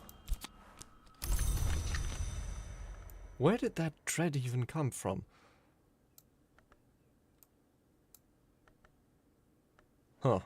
Well, whatever. Well, opium it is.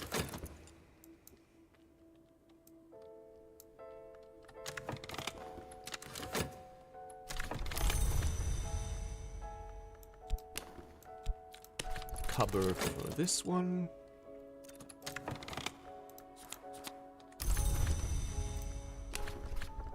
Feast with this thing. Interesting. I haven't heard of that before.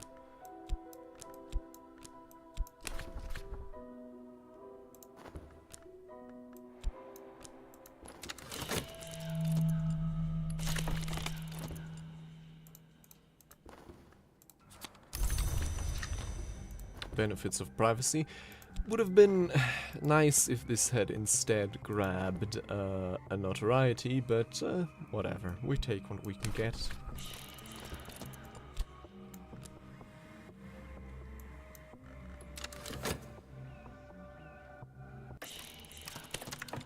Alright, that's one contentment.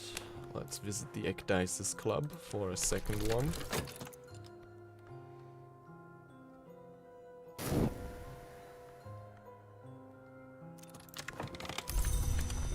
Or not.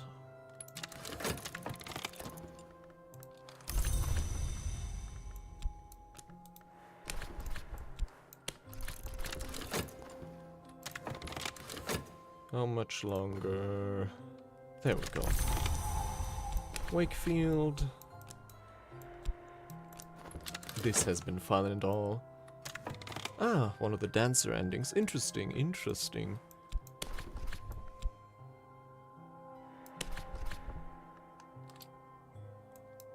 Yeah, I've only gotten the ever after me of the dancer endings as of yet.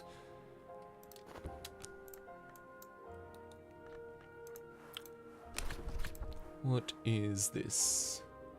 The etymologist Juliana Zawistowski eventually came to insist this text was written by insects inhabiting a human skin. She never presented evidence for her claim.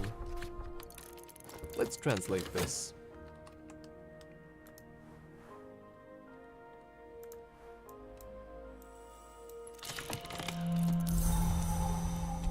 And let's heal our sickness.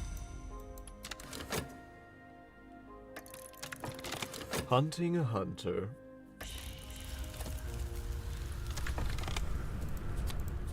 With a trophy. Alright, a human corpse. So they really weren't able to capture. At least that's what it seems like.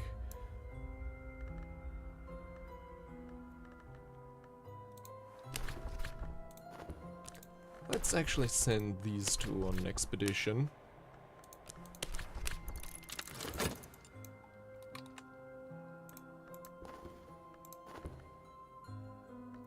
And it seems we'll have a use for this corpse anyways soon enough. And let's also, just to be thorough, get rid of this evidence. Ah, interesting. Hello, Emmy Fire. Welcome back.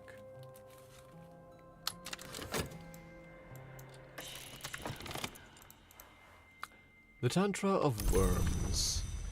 Is there anything else we should study? Yes, there is. Can we put this on ice? No, we can't. So I guess we'll feast upon it right now. There.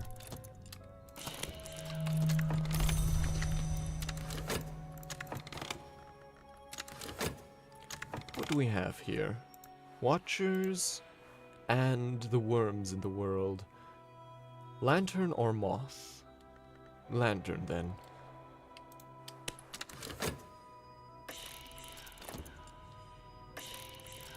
Mortal frustrations. Our strength is matchless.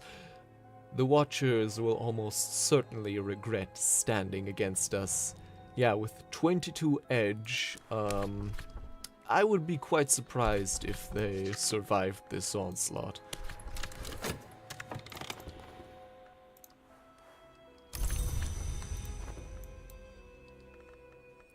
And let's, get rid of our restlessness the old-fashioned way. And let's actually, speak to Miss 𝐦𝐿𝐭 about something joyful, because that is also a good way to get contentment. Elizabeth has been successful, and thus share a joyful memory with Miss 𝐦𝐿𝐭. Her eyes are warm. The Watcher's victory. Wow, okay. Damn. Faced with King Crucible and a maid in the mirror. The Watchers just say, apparently, nah, I'd win. And apparently they do.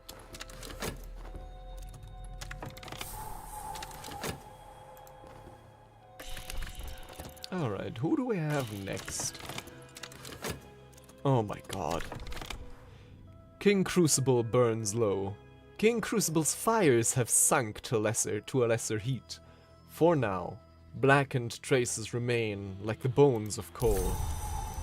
Oh my god. Well, I guess...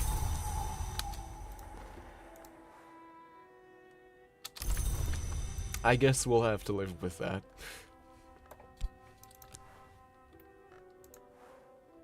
Hold on, can I... Surely not, right?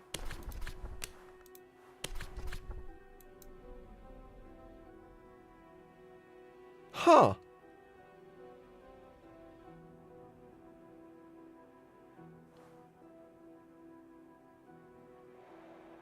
It actually works. We can feast upon King Crucible's remains.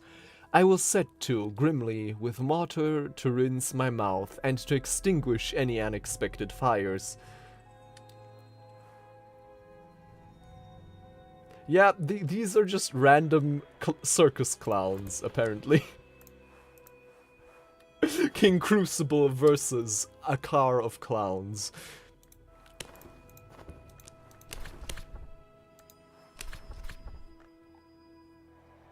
But now we can feast upon the remnants, which are, I mean, we're eating like a bonfire, we're eating a literal campfire here. I don't know, I guess?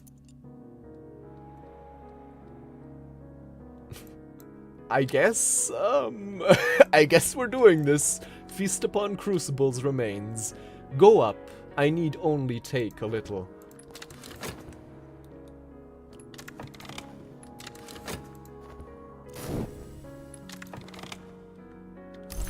More contentment, very nice.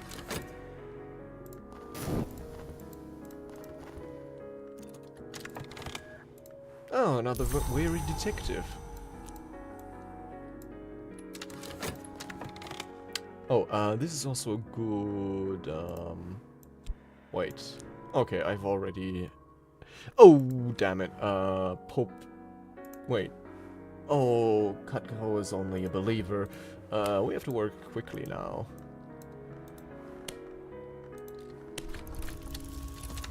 Actually, lucky then that, actually a good thing that we were unsuccessful there, because it gives us a bit more time. A golden memory. The burns are very minor. They will heal quickly, but the taste of him will be in my mouth for days. A trembling in the air, and an ashen taste. Oh.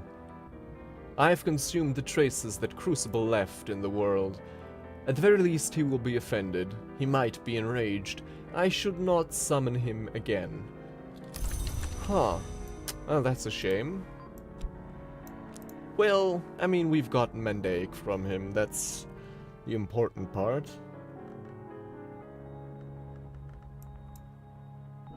And where is that memory? There it is. A golden memory.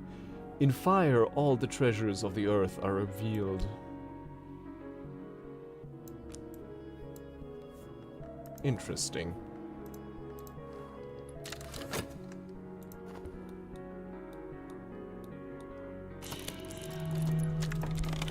Our strength is still matchless.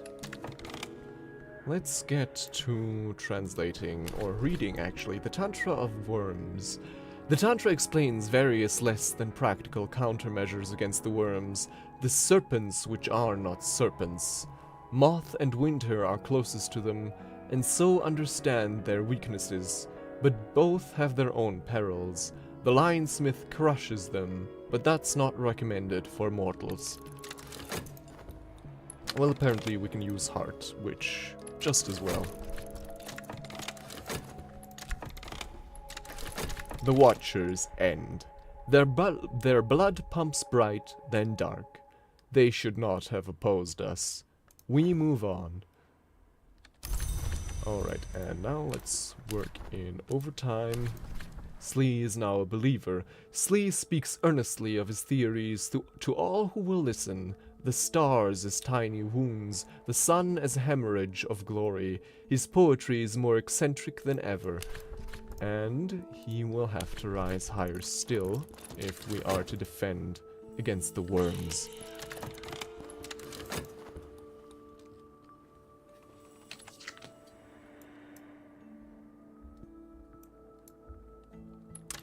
Shame we won't probably be able to summon him again, but we can live with it. We have enough Forge followers to otherwise do what must be done. Logistical difficulties. The expedition continues. And we still have plenty of time to add 𝐸 to the expedition.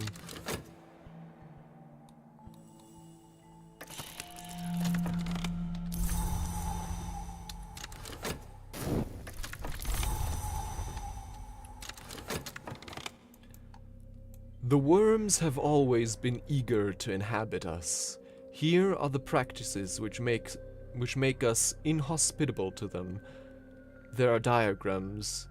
The diagrams are not good to look upon, and none of them practices they depict would allow the subject to survive. An operation of the declining sun.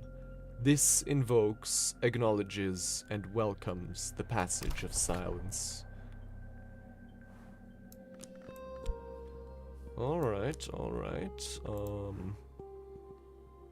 This was the Count's commission. Okay.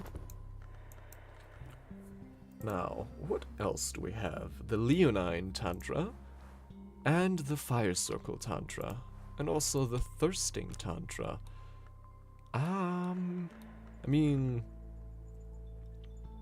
the Leonine Tantra would allow us to...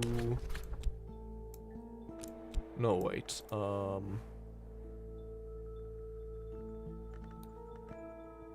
no, actually, yeah, that one is probably going to give us edge, which could be converted into winter. The most notorious translation of the Leonine Tantra, Ashley Phillips is listed as the translator, but their existence is explicitly denied in the prologue.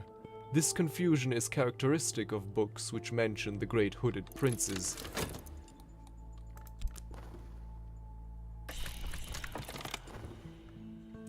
Now you shed your blood, as the sun's blood was shed. Now your past is divided from your future, as the wolf was divided.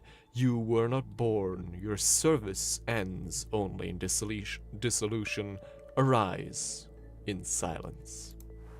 𝐸, a disciple. 𝐸's headaches have become crippling, but his theories grow more practical by the day. His poetry is getting better too. We call upon the sun in rags, which is not as it was. The sun in rags, that wary chilly power, can lend us lantern. It will conclude this curse, probably. The sun in rags which burns still. The sun in rags lends lantern light. It will almost certainly end this curse here. Let us cross our finger and bait our breaths. Despair abates, very nice. And let's dream again of the spider's door. Entering the spider's door.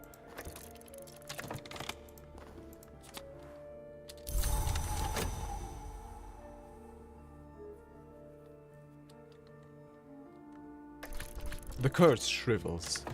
Whew. That's good, because Curse of the Worms can be quite nasty.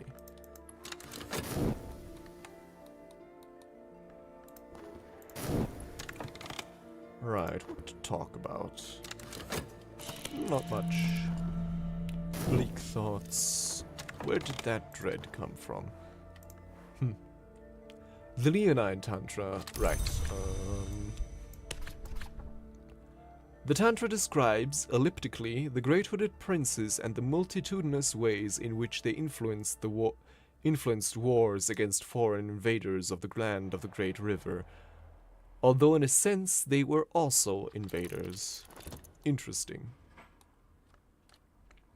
Do we have anything to work? Right, we do. A golden memory. In fire, all the treasures of the earth are revealed. A forgotten color. Each of its facets shows a single point of light. It might be the glint of firelight. Treasures lie before us once again. Alright. I'll try my luck at the Chamber of Ways this time. A bitter atmosphere. Last night I came to the Concursum, the place at which all the Mansus corridors end, which has been called the Chamber of Conclusions. Here the hours meet in striving or execution or resignation. In the evening sapphire of the chamber's light, I saw the sun in rags pass with his shattered crown and his silent retinue, and this morning I woke shivering. Winter passes the clothes, passes the skin, nestles in the veins. Alright. And, I think yes, we'll pass the spider's door again. We have, after all, the resource for it. Colors of the old fire. There is only a stone, though it is smoothed and sharpened to a midnight point. But look closer, each of its facets shows a single point of light. It might be the glint of firelight. It might be each a different star. I wonder what we're working towards here.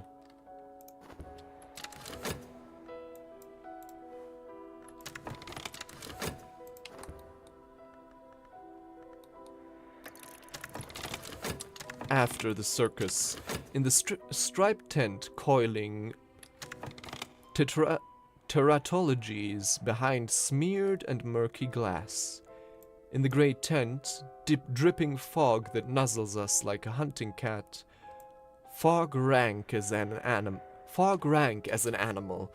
In the black and starred tent, wonderful meshes of orrery and sculpture spangled with costume gems.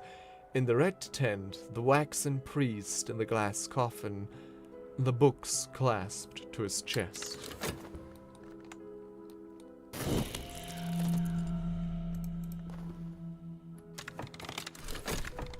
Lions can be created not as children are created, nor as words are created, but as weapons are created.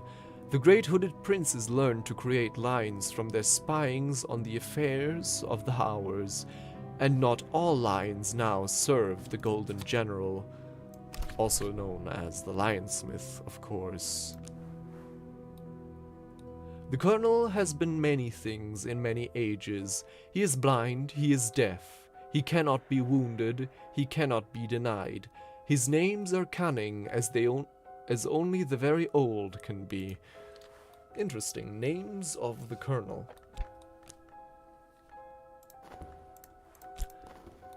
Maybe because, I mean, this is the 7 coiled.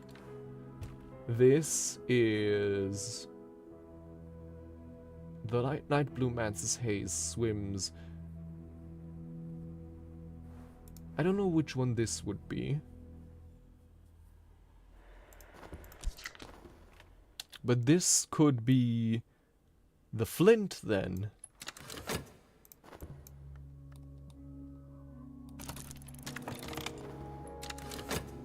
Yeah, actually, that wouldn't... Because our temptation is remembrance, and the elegiast is the one who remembers the dead hours. In the red tent, a madness of paper, the circus folk have plastered diagram-crowded paper to every surface. The anomalies The anatomies of time, the dissections of old weather.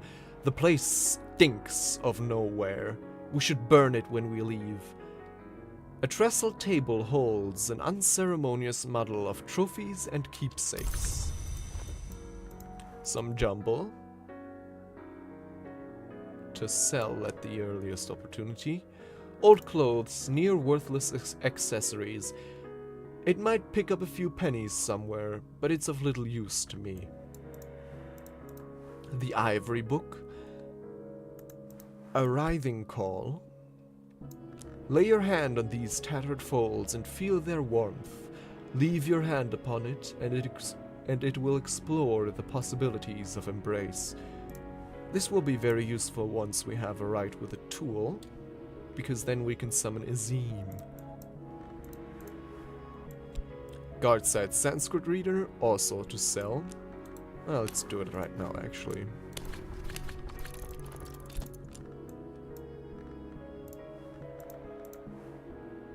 A true and accurate history of the shadowless kings in Aramaic. Sunset passages in Latin. The ivory book in Fuchin. And yeah, that's it. Actually, let's take care of the detective here.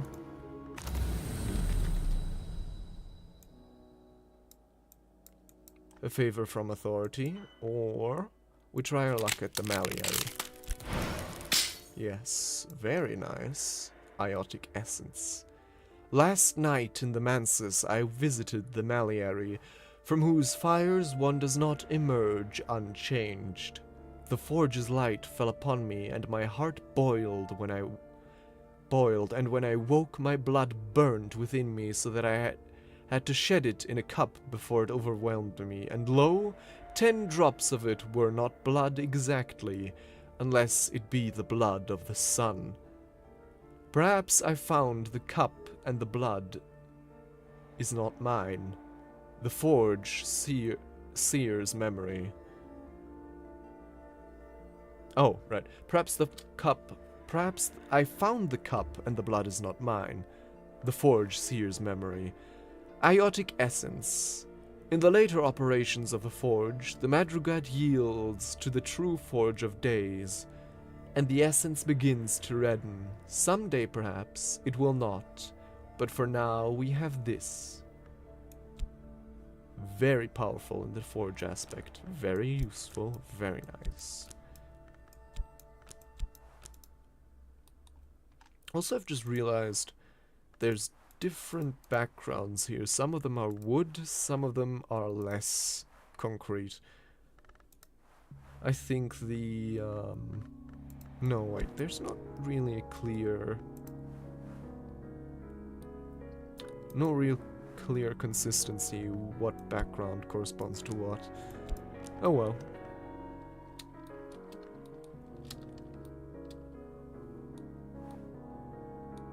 The tide. I don't know much about that god, actually.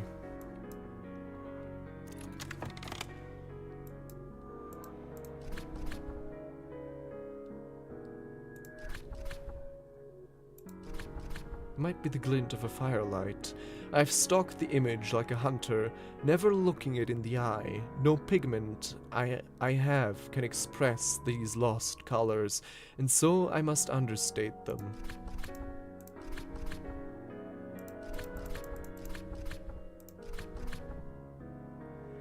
This is only a stone, though it is smoothed and sharpened to a midnight point. But look closer, each of its facets shows a single point of light. Right.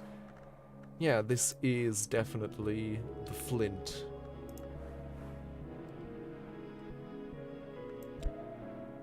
Interesting.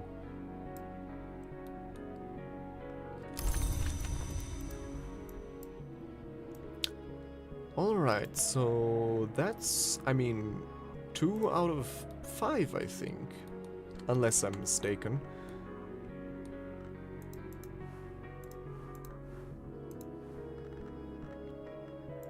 And let's actually Should we subvert edgelord to winter? I don't think we necessarily need it, so let's keep it like this for now.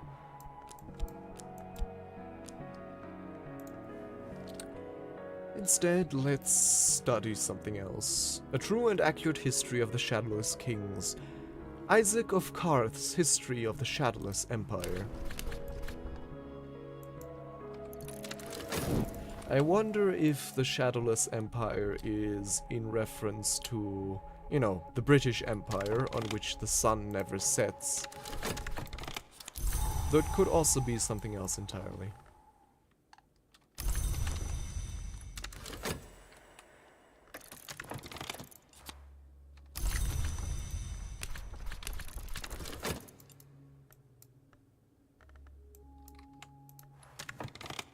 An icy atmosphere. Should I use this before it expires? I mean... sure, might as well.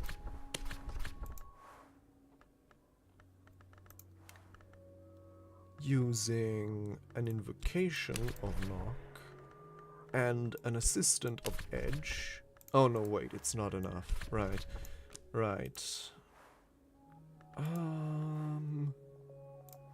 Do we have... Valsiana has Forge, but no...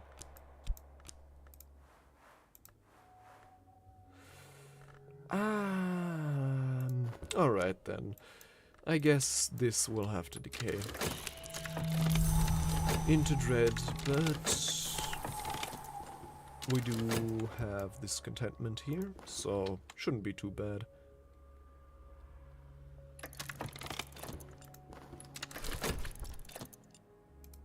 Murmurings in the audience, despite everything. Wouldn't you know? In A True and Accurate History of the Shadowless Kings by Isaac of Karth, Isaac describes the 1000-year ascendancy of the Shadowless Empire. 1000 years, interesting. Then it's probably... then it wouldn't surprise me if this is actually the Persian Empire of the first history. Yeah, the first and greatest history is described herein.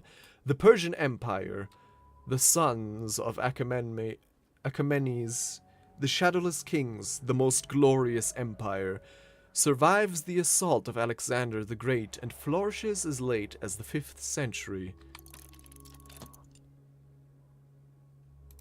Yeah. I mean, the book did just handily answer all of these questions. My minion has returned with a trophy. Alright, let me actually use that trophy to recruit an acquaintance by invoking winter. And let's get a replacement for the maid.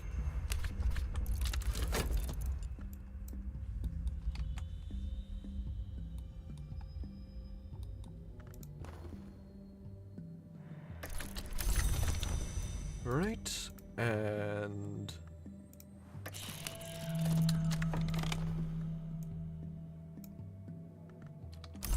let us also go to the Cave of Candles with... actually, no, wait, let's go to Tower Avec first.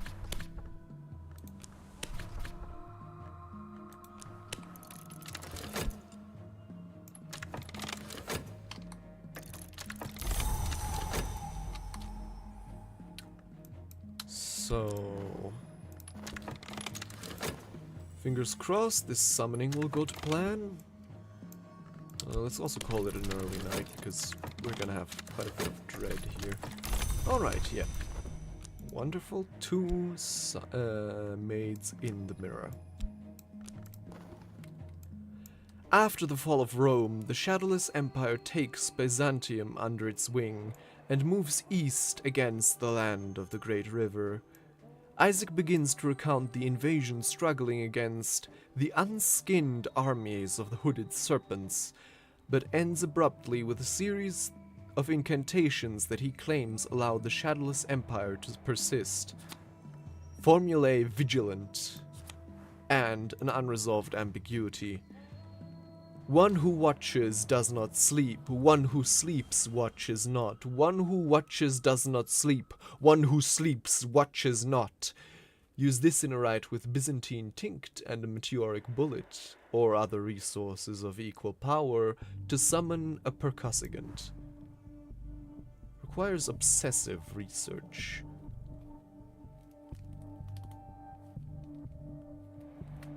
Interesting. And an unresolved ambiguity. In the Manses, the hours strive one against another. As the struggles are resolved, they iron out the impossible, exalt the possible, tie the fraying braids of what has been into one golden ribbon of the future. Everything is resolved. History becomes the past. There are, however, exceptions. Exploring with this scrap of knowledge may uncover secret locations in the Rending Mountains, 3,000 miles away among the wreck of the oldest empires.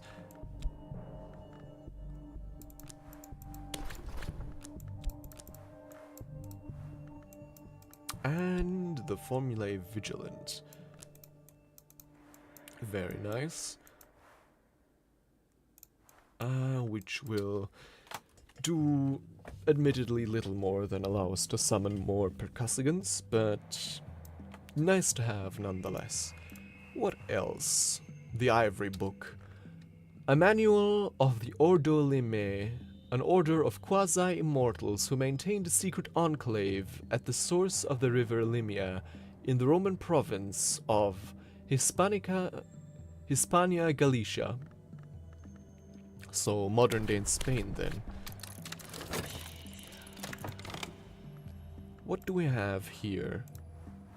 The Creeping Breath Curse and a hidden door. We will have to search assiduously to find whatever treasures might remain, and if the tower was truly destroyed in a battle between adepts, dangerous influences may still cling to it. Right, the Tower Evêque. The blasted stump of a building, the air festers. Whatever power destroyed this place still clings. Only one floor remains above ground, but we suspect more space below. Send in our disciples, not 𝐫𝐞𝐯𝐢𝐬𝐭, she is still a believer, but Cope, Clifton, and Slee.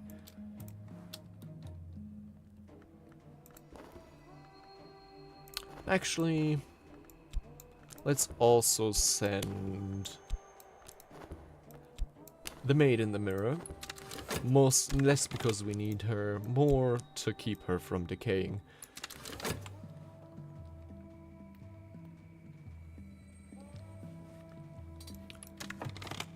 What can we work? It's always commission work. Sure.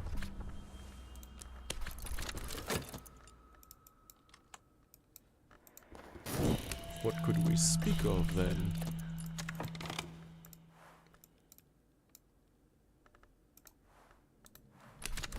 We call upon the watchman who navigates. Alright, so the hidden door is first and then the curse. Alright. Oh well. There's still a decent chance that 5 lantern will be enough.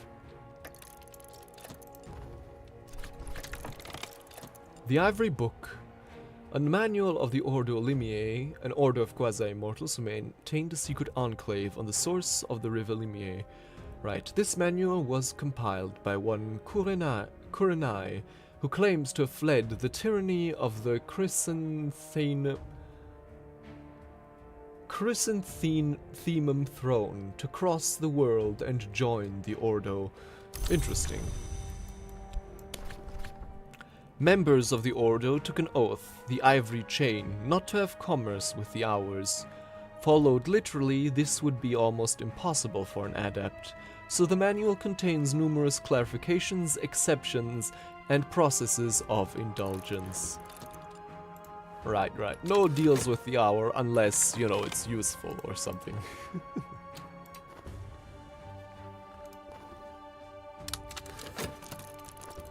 Alright. Course of the Heart. Fascination and an intensity of radiance. Not exactly what we looked for, but this will be just as well to get rid of the dread. Finish the commission. Where is it? There it is. Let's work on this one then.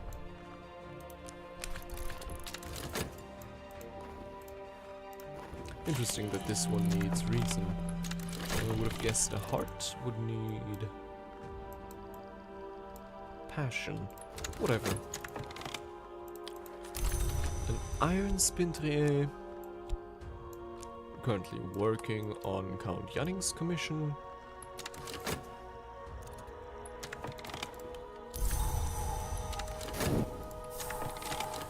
Still no new hunter, very nice. Alright, I think after this expedition is concluded, I will uncover a place in the Rending Mountains, and I think that will be a good place to end it for tonight. The Ivory Book. Kurenai describes the Order's burial rites, which include spells to ensure, in theory, that the souls of dead long are not given to the Hours.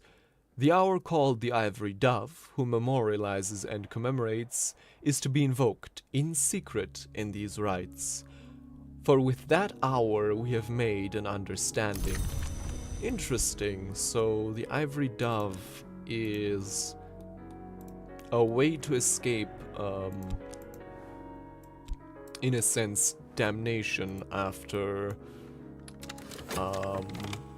after being along and dying, which I mean, curiously is actually possible.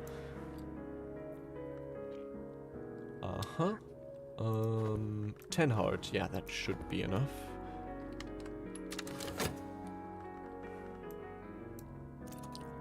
Though, what to study? Composure, a fleeting reminiscence. We have this, but that's only a value 1. Delicacy is also just about value 1. Sunset Passages, why not? Or Against the Sisterhood of the Knot. And the Foulness of the Depraved Customs. Sure, we can use a bit more secret histories.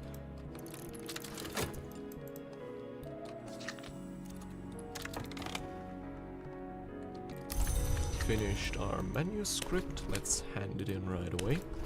Whoop.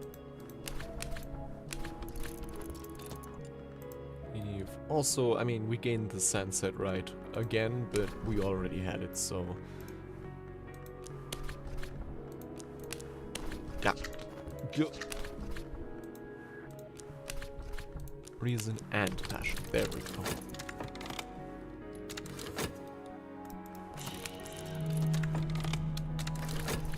The curse shrivels. Whew. It's always a bit nerve-wracking with the curses, because even with the maximum number of heart or whatever else you use, there's always still the tiniest of chances, and by tiniest I think it's a full 10%, which isn't that little, that it will cling anyways. So yeah, always a little nervous when it comes to the curses.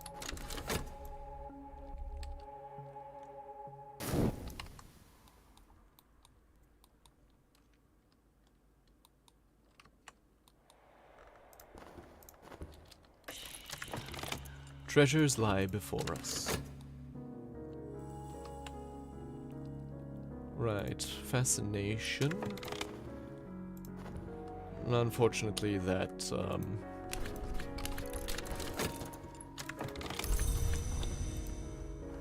dread can't be used against it anymore. Against the Sisterhood of the Knot, and...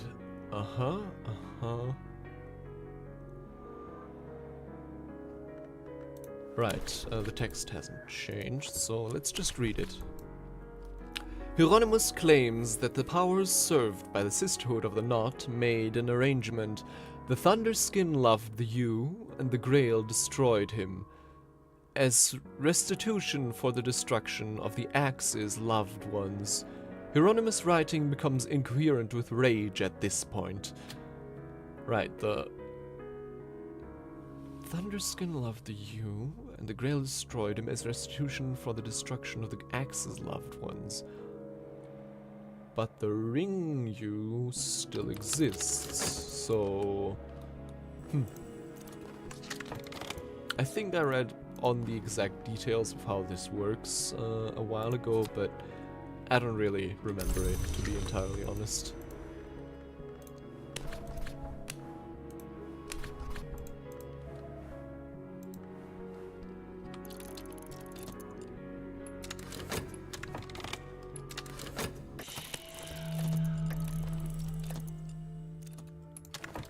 Sickness. But not to worry. Long delayed conclusion. Beneath the tower is a cramped cellar with cracked slate walls. The proportions, it should be a perfect cube, but somehow there are too many corners. Blue light festers at the junction of ceiling and wall.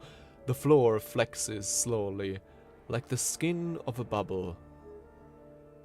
It echoes to a stamped foot. What spaces open beneath? Bundle the books into a sack. Hurry up. The hand holds to the tower stump. The sky above ripples with cobalt aurorae. The hills around are washed with shudders of blue light.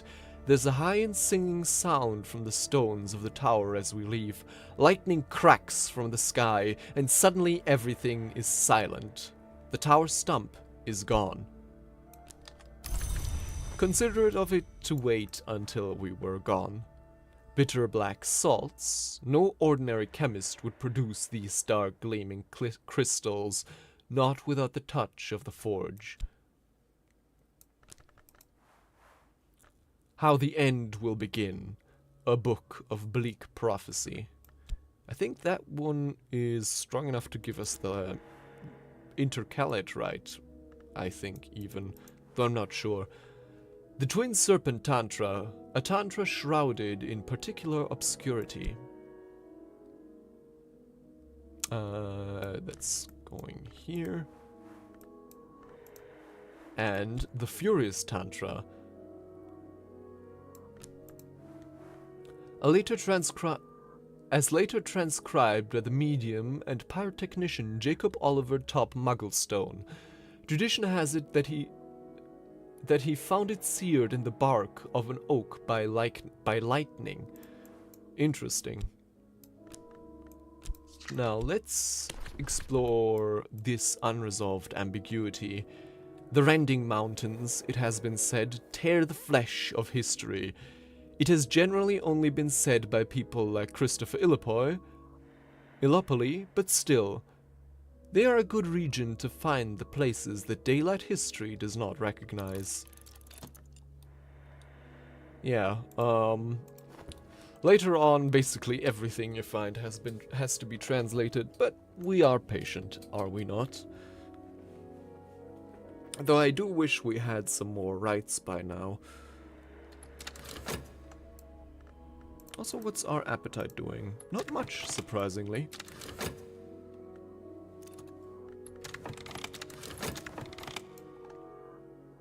Hieronymus recovers his composure, eventually, to describe how the Thunderskin enters the manses through the peacock door. This, Hieronymus insists, is abomination upon abomination. But then that most abominable of doors has always been an abomination. A forbidden epic. Alright. Not that useful, but sure.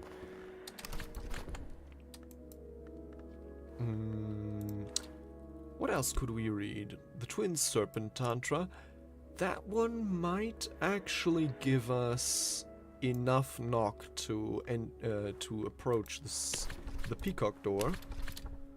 Lock the study door, the work begins. Speaking of the... Hold on. Do we never get the... Right. We never went to Gladwin Lake. That's where we would find the mirror.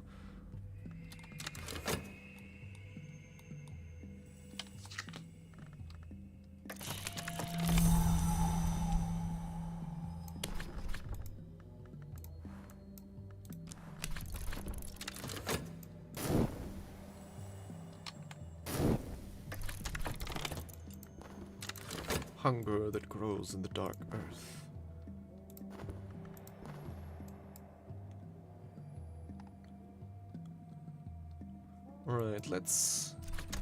Alright. This place merits closer investigation. The Tearing tribes enlarged this cave system, digging shafts, preparing traps. It may have been a place of execution or a proving ground. In either case, it's sacred, and the tribes don't want us here. If we survive them, there's still one more terror in the cramped tunnels. Alright. And yeah, let's actually go to Gladwin Lake. I wanted to end this stream after we've discovered a place in the Rending Mountains, but now that we have potentially an inn to the Peacock Store, I'm willing to prolong this a little bit. Beneath the surface of the lake, or in some cliff nook, perhaps some relics remain for us yet. I think the Maiden Mirror is all we need, because there's only a serpent here.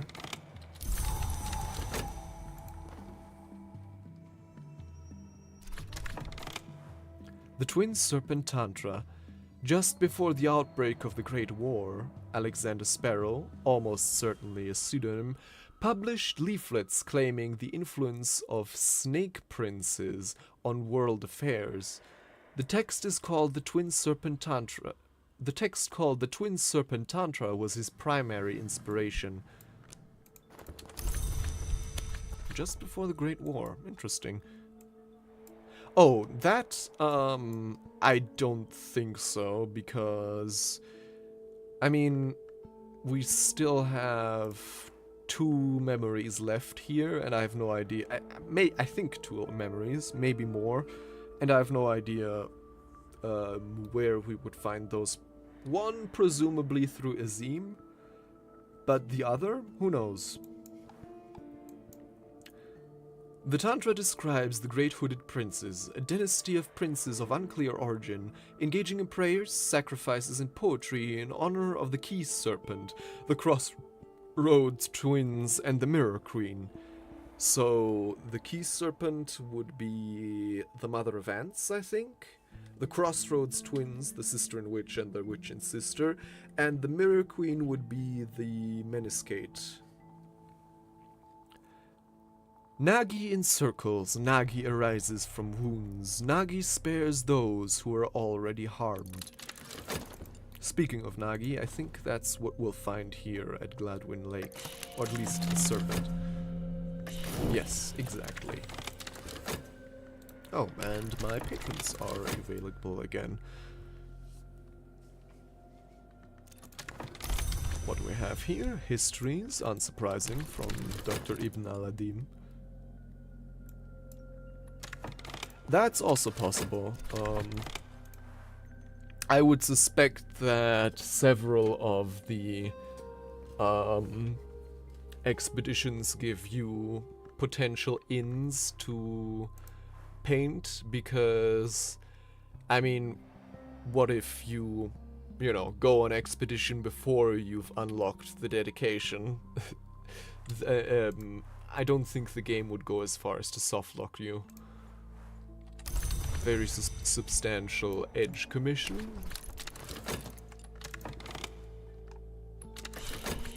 Our strength is matchless. The mother of ants was born among serpents. She has so very many younger sisters.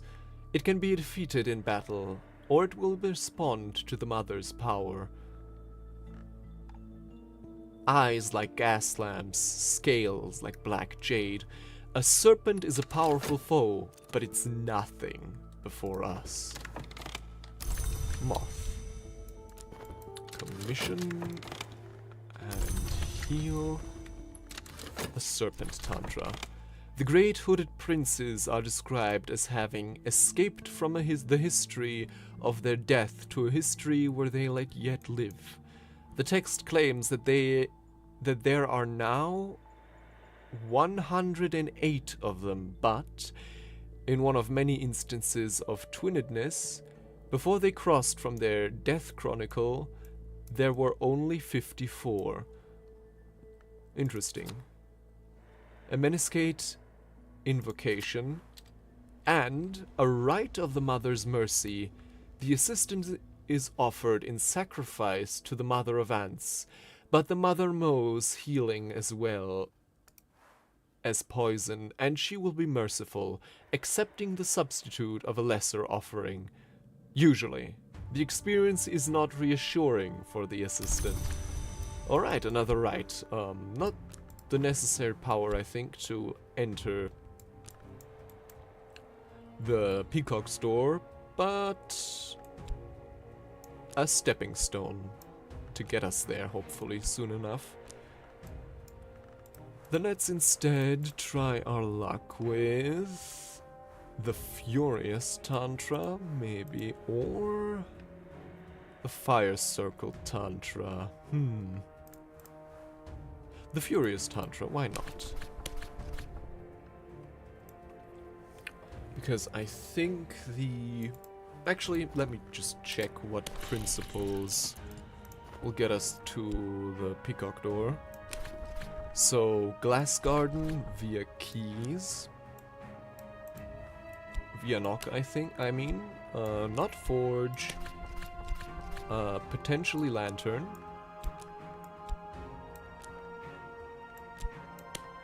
Not Grail. Not Moth. Not Heart. Not Winter. But Edge. Alright, interesting. Alright, so yeah, let's read the Furious Tantra. Maybe it'll give us, what is it? 10th order influence of Edge. That would grant us entry. The serpent struggles. The serpent rolls and roars. Its death throes shake the earth. But it's dying. We will pass.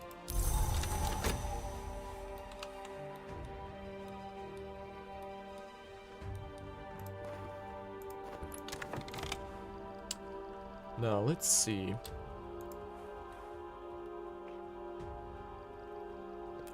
Interrogate, intimidate, beguile, instruct, recruit. Well, let's keep it open for now. The talk verb, that is. The talk verb, that is. Treasures lie before us? Yes, yes. Very nice.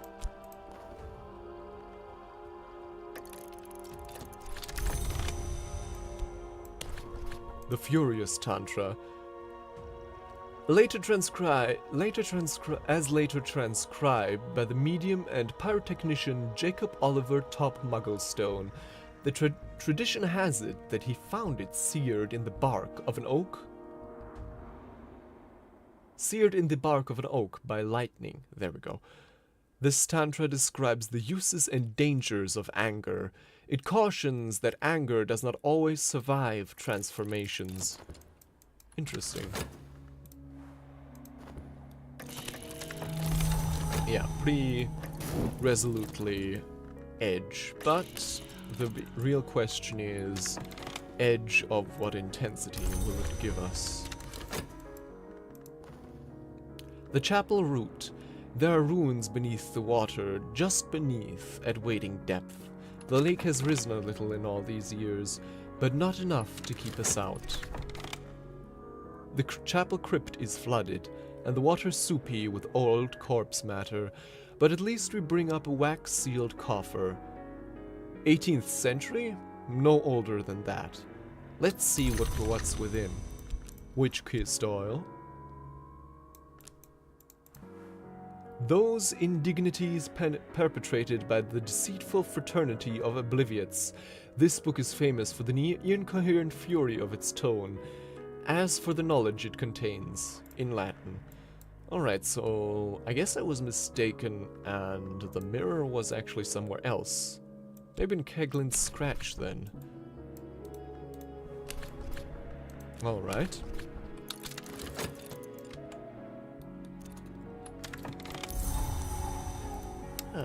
Spencer Hobson.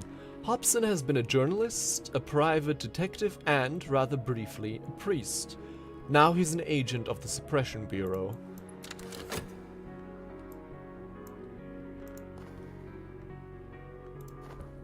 We could make use of Spencer here. He could prove to be filled with potential. A full moon appears, creatures are reborn, and even a lizard should not be slain, for it could be you. Oh man, this is only 6th order. An operation of the 𝐫𝐴𝐴𝐻. A series of mystic exercises that requires both dedication and terror. Rite of the Rebel's Striving. This rite enacts a teaching of the Forge of Days. The artisan may achieve their highest goal only by destroying their most precious tool. The linesmith knew this when he shattered his sword before the colonel, so my assistant must destroy a chosen instrument. Alright, so I think we've been stumped thus far with our attempts at getting into the Peacock's Gate, so I think at this point we should probably call it. There's always next time, right? So now, as a final thing, there is indeed someone I would like to raid. The wonderful Starlight Akari, or just Starlight for short, a streamer and artist I have admired for quite some time, currently streaming, I believe, Arknights.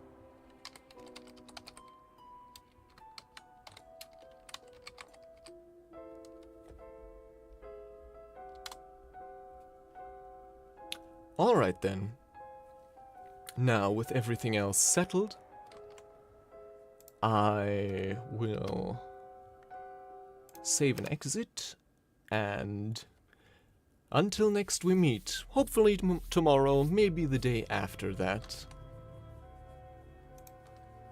I wish you all a good night and safe travels.